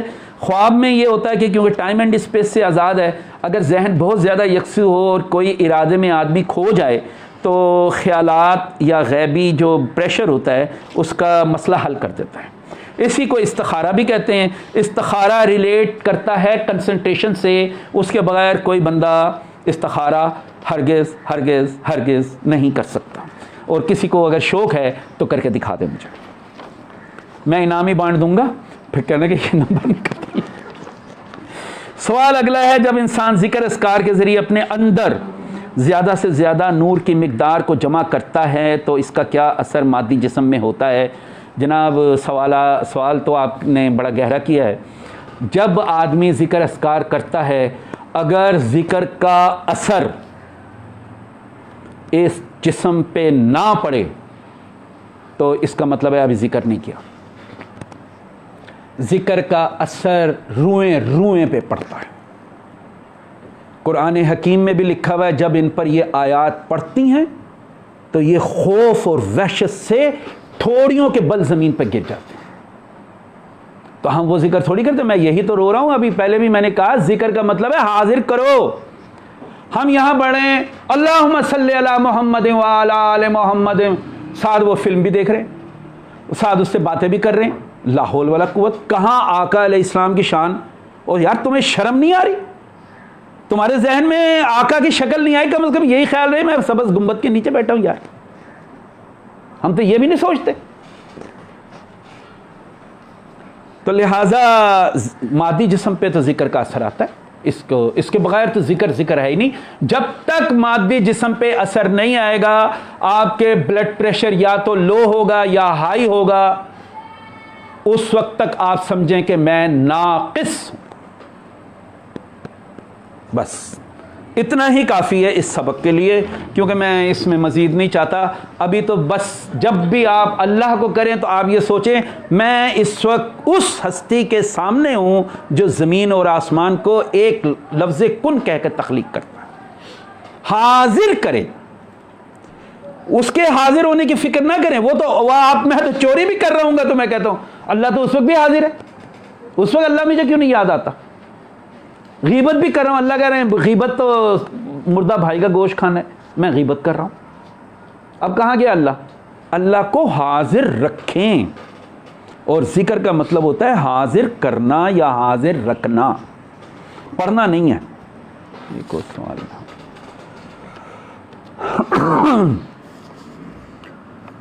یہ بھی ہو گیا. اچھا جی, علم الاسماء کا مظاہرہ جب آدم کو ہوا اور جنت میں بھیجے گئے, وہ مظاہرہ کیا تھا؟ اب یہ بھی بڑی گہری بات کی ہے انہوں نے. گہری بات اس لیے ہے کہ ہمارے پاس وہ لنک ہی نہیں ہے. ایک طرف اللہ تعالیٰ فرما رہے ہیں وَعَلَّمَ آدَمَ الْأَسْمَاءَ, اس لیے کہ وَإِذْ قَالَ رَبُّكَ لِلْمَلَائِكَةِ إِنِّي جَاعِلٌ فِي الْأَرْضِ خلیفہ, کہ میں تو تمہیں خلیفہ بنا رہا ہوں.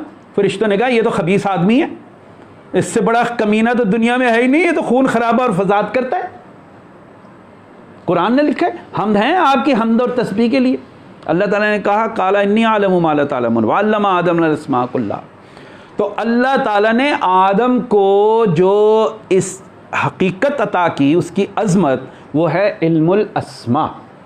علم الاسماء کا مطلب ہے اللہ تعالیٰ کی صفات کا علم, روح کی ساخت کا علم, روح پر عبور حاصل کرنے کا علم, صاحب امر بننے کا علم. یہ ہے علم الاسماء. اب اللہ تعالیٰ ایک اور قانون بتاتے ہیں، اسے رہنا بھی تو ہے کہیں. آپ وزیر اعظم بن گئے، صدر بن گئے، تو یہاں اس گھر میں رہیں گے؟ اور جناب ابھی آپ کو بھارت پولیس آ گئی، فوج آ گئی، حضور والا آپ وزیر اعظم بن گئے، آئیے اسلام آباد وزیر اعظم ہاؤس آپ کے لیے. تو وزیر اعظم ہاؤس اس کی جنت، اس کی اتھارٹی اور ہے، ایز اے پرائم منسٹر یا صدر یا امریکہ کا صدر ہو، اتھارٹی اور ہے، لیکن رہائش اس کی وائٹ ہاؤس ہے. وائٹ ہاؤس مین جہاں اسے کوئی کھانے پینے کا غم نہیں ہے. یہ نہیں اسے غم اچھا جی یار آج کریلے بنانے ہیں یا ماش کی دال بنانے، یہ تو اس کی چوائس ہے. کریلے کہیں گے وہ کہے گا، اگر باورچی آگے کہ سر کیا آپ کی یہ چوائس ہے، کیا پکاؤں؟ آپ کریلے کا دل کر رہا ہے بناؤ جی، چلو جی بات ختم. کہاں سے آئے گا، کیسے آئے گا، یہ اب وہ جانے اور ریاست جانے. سوٹ پہننا ہے، وزیر اعظم کو الاؤ ہے. پاکستان کا یہ حال ہے کہ وہ کم سے کم بھی ہو نا 5-5 لاکھ کا سوٹ پر ڈے خرید سکتا ہے. میں ان کا پروٹوکول پڑھ رہا تھا، وہ یوسف رضا گیلانی صاحب تھے، ہر روز 3-3 لاکھ کا سوٹ پہنتے تھے ڈیلی. اب وہ 365 میں چلو اگر 300 نہیں تو 200 سوٹ تو بنے ہوں گے، ڈھیر لگا ہوگا وہاں پہ. ظاہر ہے وہ پہنا ہوا کپڑا وہاں چھوڑ کے تھوڑی آئے گا، وہ یا گھر جائے گا یا لنڈے میں جائے گا، پھر اس کے بعد تو نہیں ہوتا.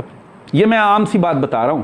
تو اب آپ اللہ تعالیٰ کی دی ہوئی جنت، تو ایک اتھارٹی ہے، اتھارٹی کے لیے کہ آپ اور اپنے جسم کے بکھیڑوں سے تو آزاد ہوں. تو جناب عالی ابھی کیونکہ طالب علمی کا دور بہت جونیئر لیول ہے، تو صرف اتنا اشارہ کافی ہے. وہ کدھر گیا؟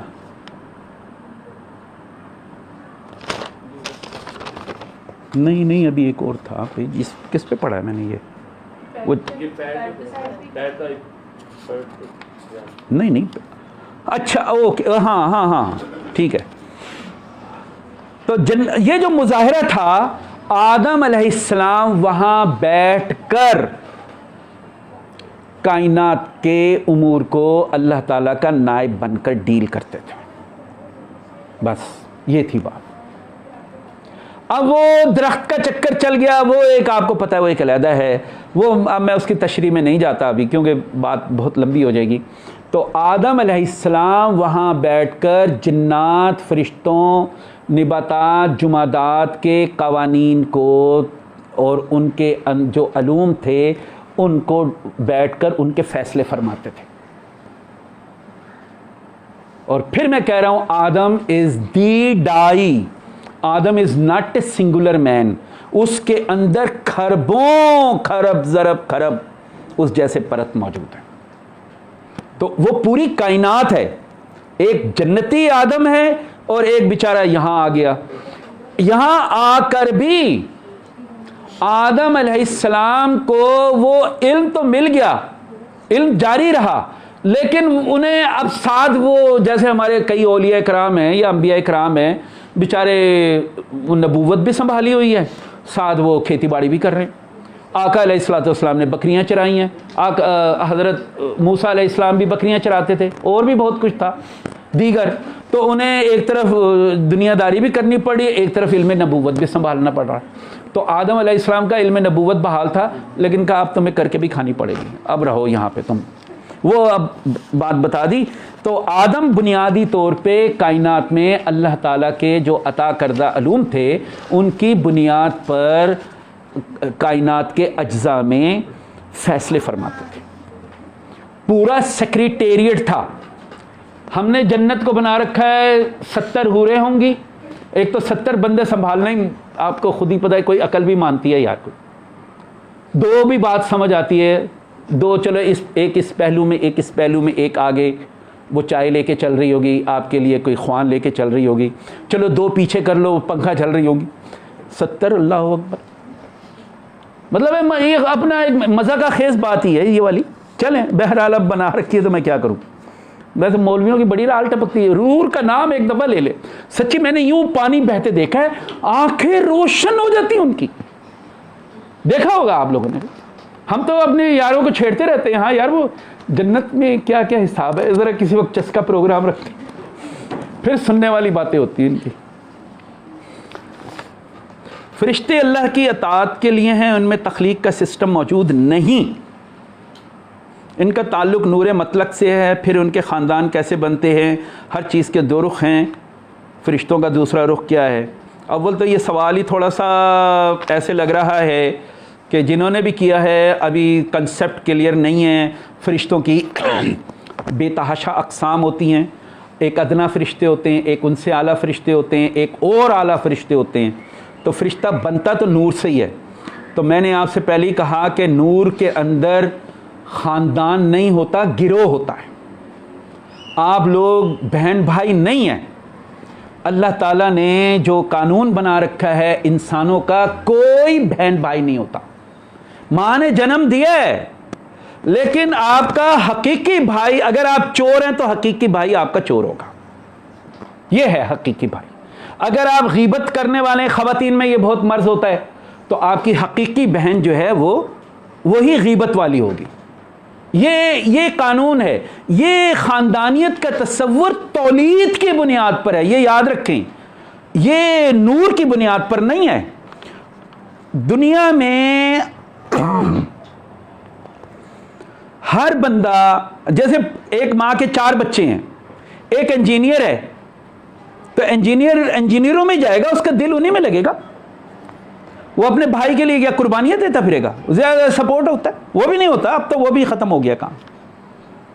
جھوٹا ہے. دیکھیں نا، چور ہے نا، یہ سمن آباد کے علاقے میں ایک چور بیٹھا ہو اور ایک گلبرگ میں چور بیٹھا ہو، یہ ہیں آپس میں حقیقی بھائی.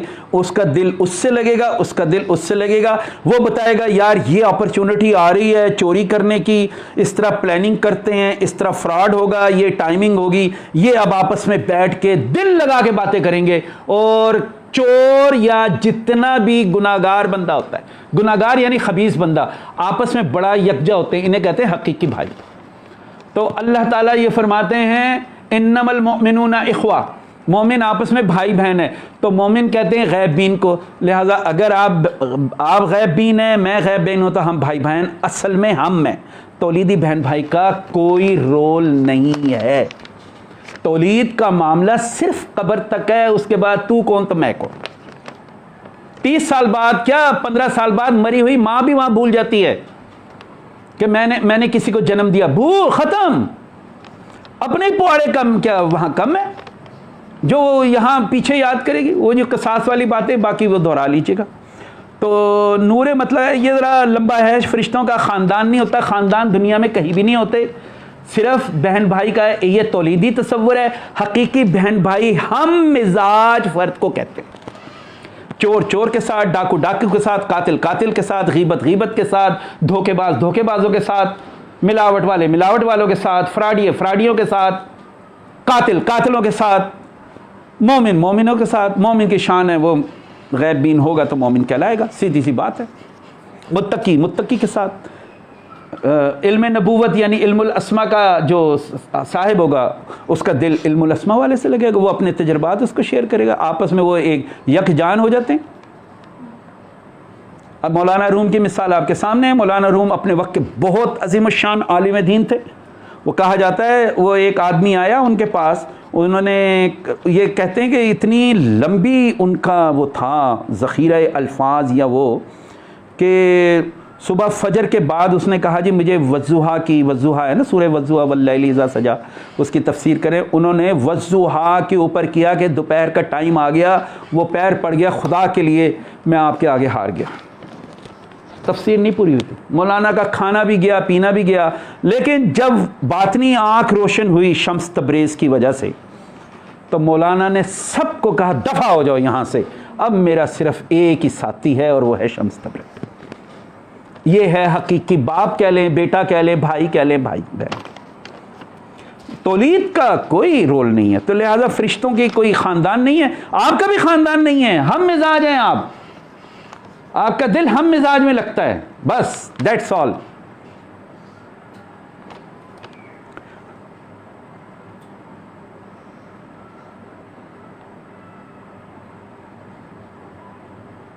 اب ایک سوال ہو رہا ہے، ہم اللہ میں ہیں یا اللہ ہم میں ہے؟ کیونکہ ہم اللہ کے ذہن میں ہیں. قرآن میں اللہ ایک جگہ کہہ رہے ہیں میں تمہاری شہرک سے بھی زیادہ قریب ہوں. بات یہ ہے کہ اس کا سوال کا جواب میں نے کچھ دے دیا ہے، اسے ریپیٹ ہی کرنا پڑے گا. پھر یہ بڑا لمبا سوال کیا بھائی.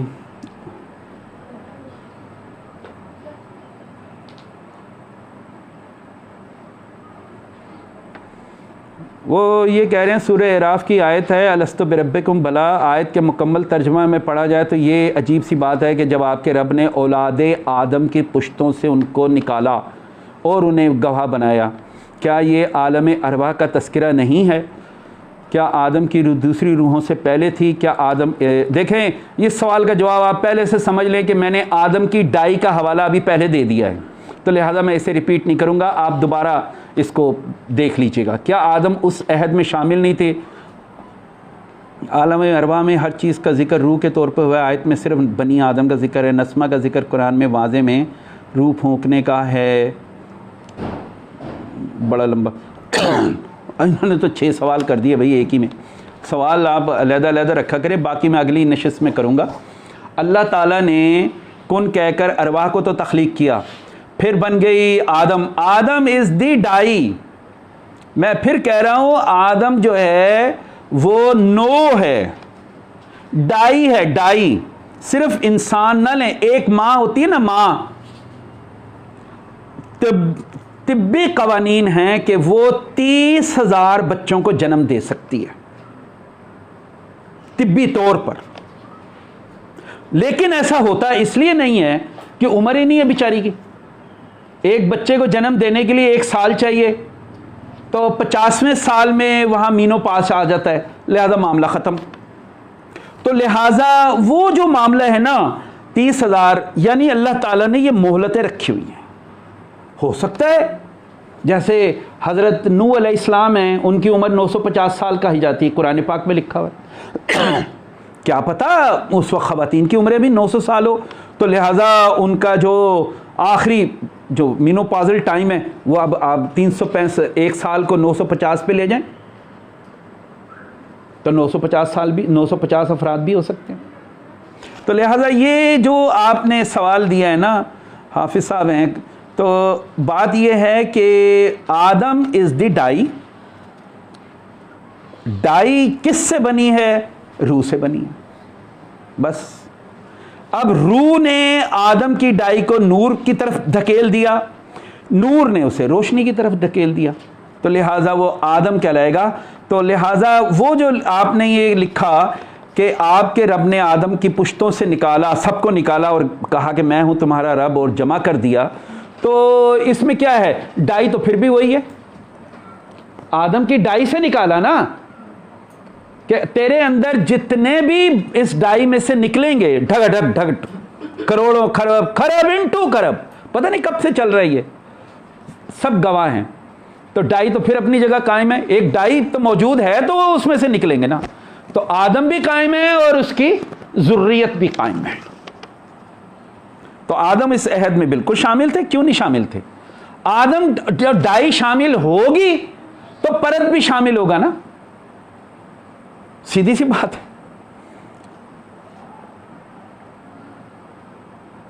باقی سوال ذرا وہ دوسری ہیں. اللہ کو ماننا چاہیے یا جاننا چاہیے؟ اللہ کو پہلے مانیں گے، یتلو علیہم، پہلے تو اس کا تعارف ہوگا اللہ کا کہ اللہ ہے کیا، کون. وہ قرآن حکیم نے کہا، اس نے کہا میں مالک الملک ہوں، ذوالجلال والاکرام ہوں، متکبر ہوں، جبار ہوں، قہار ہوں، رحمان ہوں، رحیم ہوں، کیا کیا کچھ نہیں ہوں، میں سب کچھ ہی ہوں، میں ہی اول ہوں، میں ہی آخر ہوں. اسی میں ہی سارا سمٹ جاتا ہے. تو اللہ کو پہلے ریئلائز تو کر لیں، یس میرے لیے یہ کانسٹنٹ کنسنٹریشن ہے کہ اللہ موجود ہے، نظر نہیں آ رہا، اب مجھے اس کی تلاش کرنی. اس تلاش کا نام روحانیت یا جد و جہد ہوتا ہے. وقت کا کم اور زیادہ ہونے سے روح کا کوئی لنک ہے؟ بالکل، روح وقت کو تخلیق کرتی ہے. اب یہ صاحب روح کے 2 رخ ہوتے ہیں، ایک ابو الوقت ہوتا ہے، ایک ابن الوقت ہوتا ہے.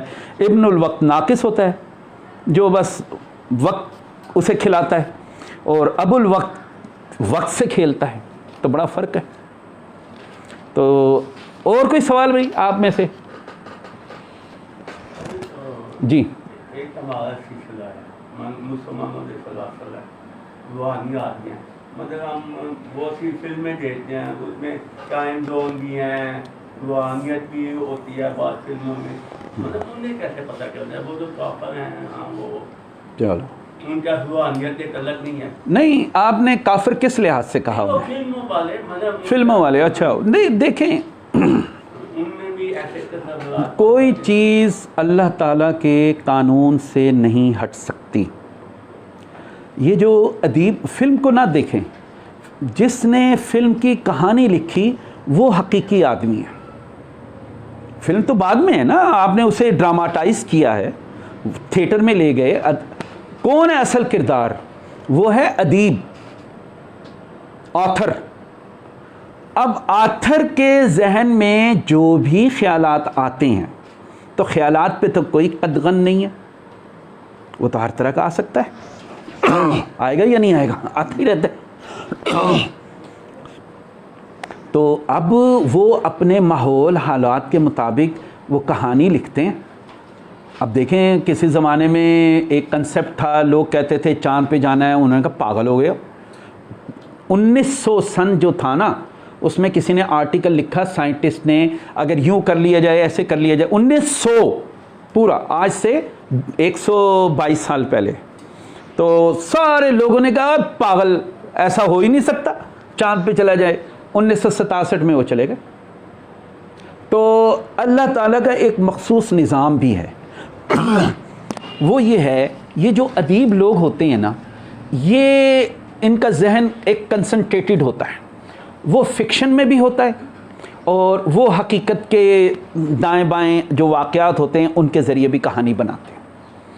تو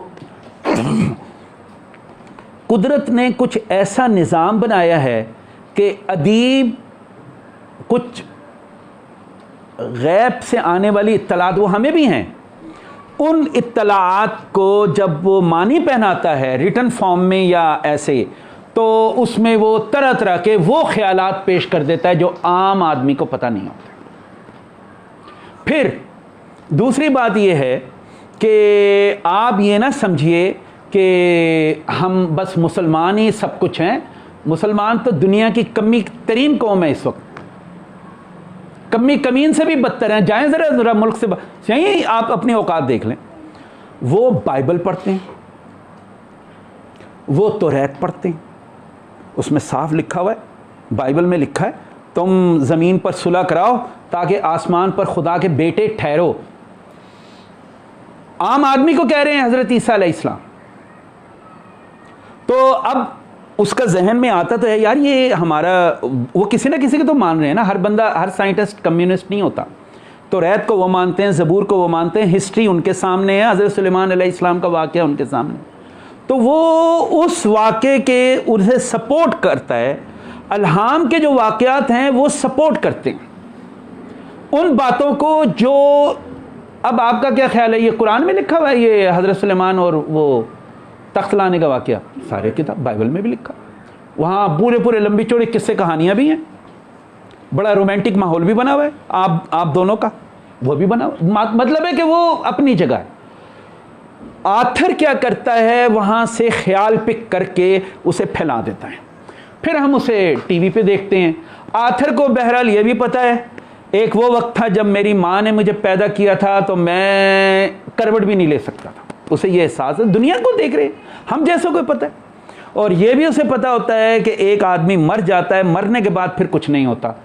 تو اس کے بارے میں بھی کہانیاں ہیں کہ وہاں اگلی دنیا میں چلا جاتا ہے. یہ کوئی مسلمانوں میں نہیں ہے، عیسائی، یہودی، جو حضرت ابراہیم علیہ السلام سے پہلے بابلی تہذیب تھی، سب جگہ لکھا ہوا ہے. روحوں کا تذکرہ موجود ہے، بد روحوں کا تذکرہ موجود ہے. تو وہ چیزیں مل کر اس کے ذہن میں ایک پلاٹ بنا دیتی ہیں. پھر اس کے زاویے ہیں، وہ ہر زاویے سے فلم بناتے ہیں. اب ان میں بڑی اہم چیزیں بھی ہوتی ہیں، اس میں سائنس کے حوالے بھی دے دیتے ہیں، پیرا سائیکالوجی، سائیکالوجی، ان کی بکس ریڈنگ بہت شاندار ہے تو وہ اس کے حوالے دیتے ہیں. تو اس سے پھر وہ ان کا ویژن بڑھتا ہے، وہ آپ فلموں کی شکل میں دیکھتے ہیں. اصل چیز ہوتا ہے آتھر، کہ آپ کیا خیال پیش کر رہے ہیں. جیسے رسول اللہ علیہ الصلوۃ والسلام ایک قرآن کی شکل میں ایک خیال پیش کیا. وَسَخَّرَ لَكُم مَّا فِي السَّمَاوَاتِ وَالْأَرْضِ وَفِيهَا جَمِيعٌ مِّنْهُ. ہم نے تمہارے لیے مسخر کر دیا زمین اور سماوات اور جو کچھ ان میں ہے.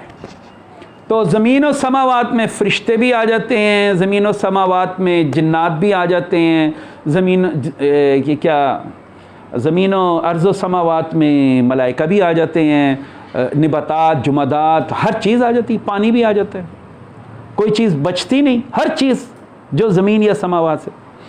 تو اب رسول اللہ صلی اللہ علیہ وسلم نے یتلو کیا یعنی پڑھ دی آیت. اب 50 بندے بھی بیٹھے ہوں تو 50 میں ہر بندے کو تجسس نہیں ہوتا. کچھ لوگ کہیں گے آقا آپ نے کیا فرمایا ہے, کیسے پاسبل ہے؟ آپ رسول کہیں گے آؤ میرے پاس پراپر تعلیمات لو. اب تعلیمات کیا لیں گے؟ میری شرائط پہ عمل کرنا پڑے گا. پہلے تو تیرا ذرا باطن صاف کروں گا, جو گندگی تیرے آبا اجداد سے نازل ہوتی ہوئی تیرے اندر پہنچی ہے, جتنی گندگی, غلاظت جو بھی ہیں, پہلے تو وہ پاک ہوں گی, پھر کفارہ ہوگا, اس کے بعد تجھے شفاف دے دیں گے. اب شفاف میں علم دوں گا, اب بتاؤں گا واٹس دا میتھڈ. تو میتھڈ کا بتانا یہ علم ہے, باقی تو کہانی ہے. اور علم جب آئے گا تو اس کے بعد حکمتیں آتی ہیں, وہ بھی گہرائیاں چاہیے. ہر عالم آدمی صاحب حکیم بھی نہیں ہوتا, وہ رٹے لٹائے. آپ دیکھیں نا ہمارے کتنے دوست ہیں شیخ الحدیث ہیں, وہ میں ان سے پوچھتا رہتا ہوں, میں کہتا ہوں یار تم اپنے طور پہ کوئی ریسرچ نہیں, رٹے لگے ہوئے ڈٹ پوری عربی میں حدیثیں پڑھیں گے. اور میں کہتا ہوں یار خدا کے بندو تم تفکر بھی تو کیا کرو. کہہ رہے جی فرصت نہیں ملتی, اتنے شاگرد ہیں, سارا رات صبح سے رات ہو جاتی فلانے. میں نے کہا بھائی فرصت تو چاہیے, پھر مرنے کے بعد تو اس فرصت کا کیا کرو گے؟ پہلے اپنے اندر تو رسول اللہ علیہ الصلوۃ والسلام کے نور کو روشن کرو, پھر اگلی بات کرو. تو بہرحال اور کوئی بات سوال؟ حضرت خضر علیہ السلام کے بارے میں تھوڑا سا بتائیں. وہ کہتے ہیں کہ ابھی وقت چل رہا ہے, ابھی بھی موجود ہے, ایسا ہے کہ یہ ٹاپک میرا یہ خیال ہے, یہ سوال آپ ابھی رہنے دیجئے, اس لیے کہ اگر میں خضر ایک سیٹ کا نام ہوتا ہے, میں روحانی نظام میں خضر بندے کا نام نہیں ہے, خضر ایک عہدے کا نام ہے. اور یہ میں بات بتا دوں, آپ نے حوالہ دیا میرا خیال ہے قرآن حکیم میں سورہ کہف کا, حضرت موسیٰ علیہ السلام اور اس بندے کا. قرآن حکیم میں لفظ خضر یوز نہیں ہوا. فوجد عبدہ من عبادنا, پایا موسیٰ نے ہمارے بندوں میں سے ایک بندہ. اس کا مطلب ہے بندے تو پھر بے تحاشا ہیں. تو علماء کرام نے تفاسیر جب لکھی تو اس کی تشریح کرتے ہوئے بریکٹ میں اسے خضر لکھا. لیکن روحانی نظام کو جب پڑھا جائے, جس میں یزکیہم کے بعد علم الکتاب کا ذکر آتا ہے, پھر ذکر آتا ہے کہ روحانی نظام چلتا کیسے ہے, ایک اللہ تعالیٰ کا نائب کس طرح کائنات میں فرشتوں کے ساتھ, جنات کے ساتھ, نباتات, جمادات کے ساتھ کیسے انٹریکشن کر کے اس کائنات کو پروگریس کر رہا ہے. تو وہاں پر پھر طرح طرح کے عہدے ہیں, ان کی ذمہ داریاں ہیں. ایک عہدے کا نام ہے خضر اور ایک عہدے کا نام ہے الیاس, وہ بھی عہدہ ہے. اس کے جو بندے ہوتے ہیں وہ ہمیشہ نہیں رہتے, وقت کے ساتھ ساتھ مرتے رہتے ہیں. اس کے وفات پانے کے بعد ظاہر ہے منقطع ہو گیا سلسلہ اگر زمینی, تو لہٰذا اس کے بعد نیا نامزد کر دیتے ہیں. تو باقی دیکھیں جیسے نبی زندہ نہیں رہے تو خضر بھی عہدہ قائم رہتا ہے. جیسے رسول اللہ علیہ السلام دنیا میں نہیں ہے, عہدے پہ کوئی شک نہیں. آپ آج بھی نبی ہیں, پہلے بھی تھے اور قیامت تک نبی رہیں گے, لیکن وہ نظر نہیں آ رہے, رسائی ہو سکتی ہے ان تک. اور یہ ہوتا ہے یعلمہم الکتاب.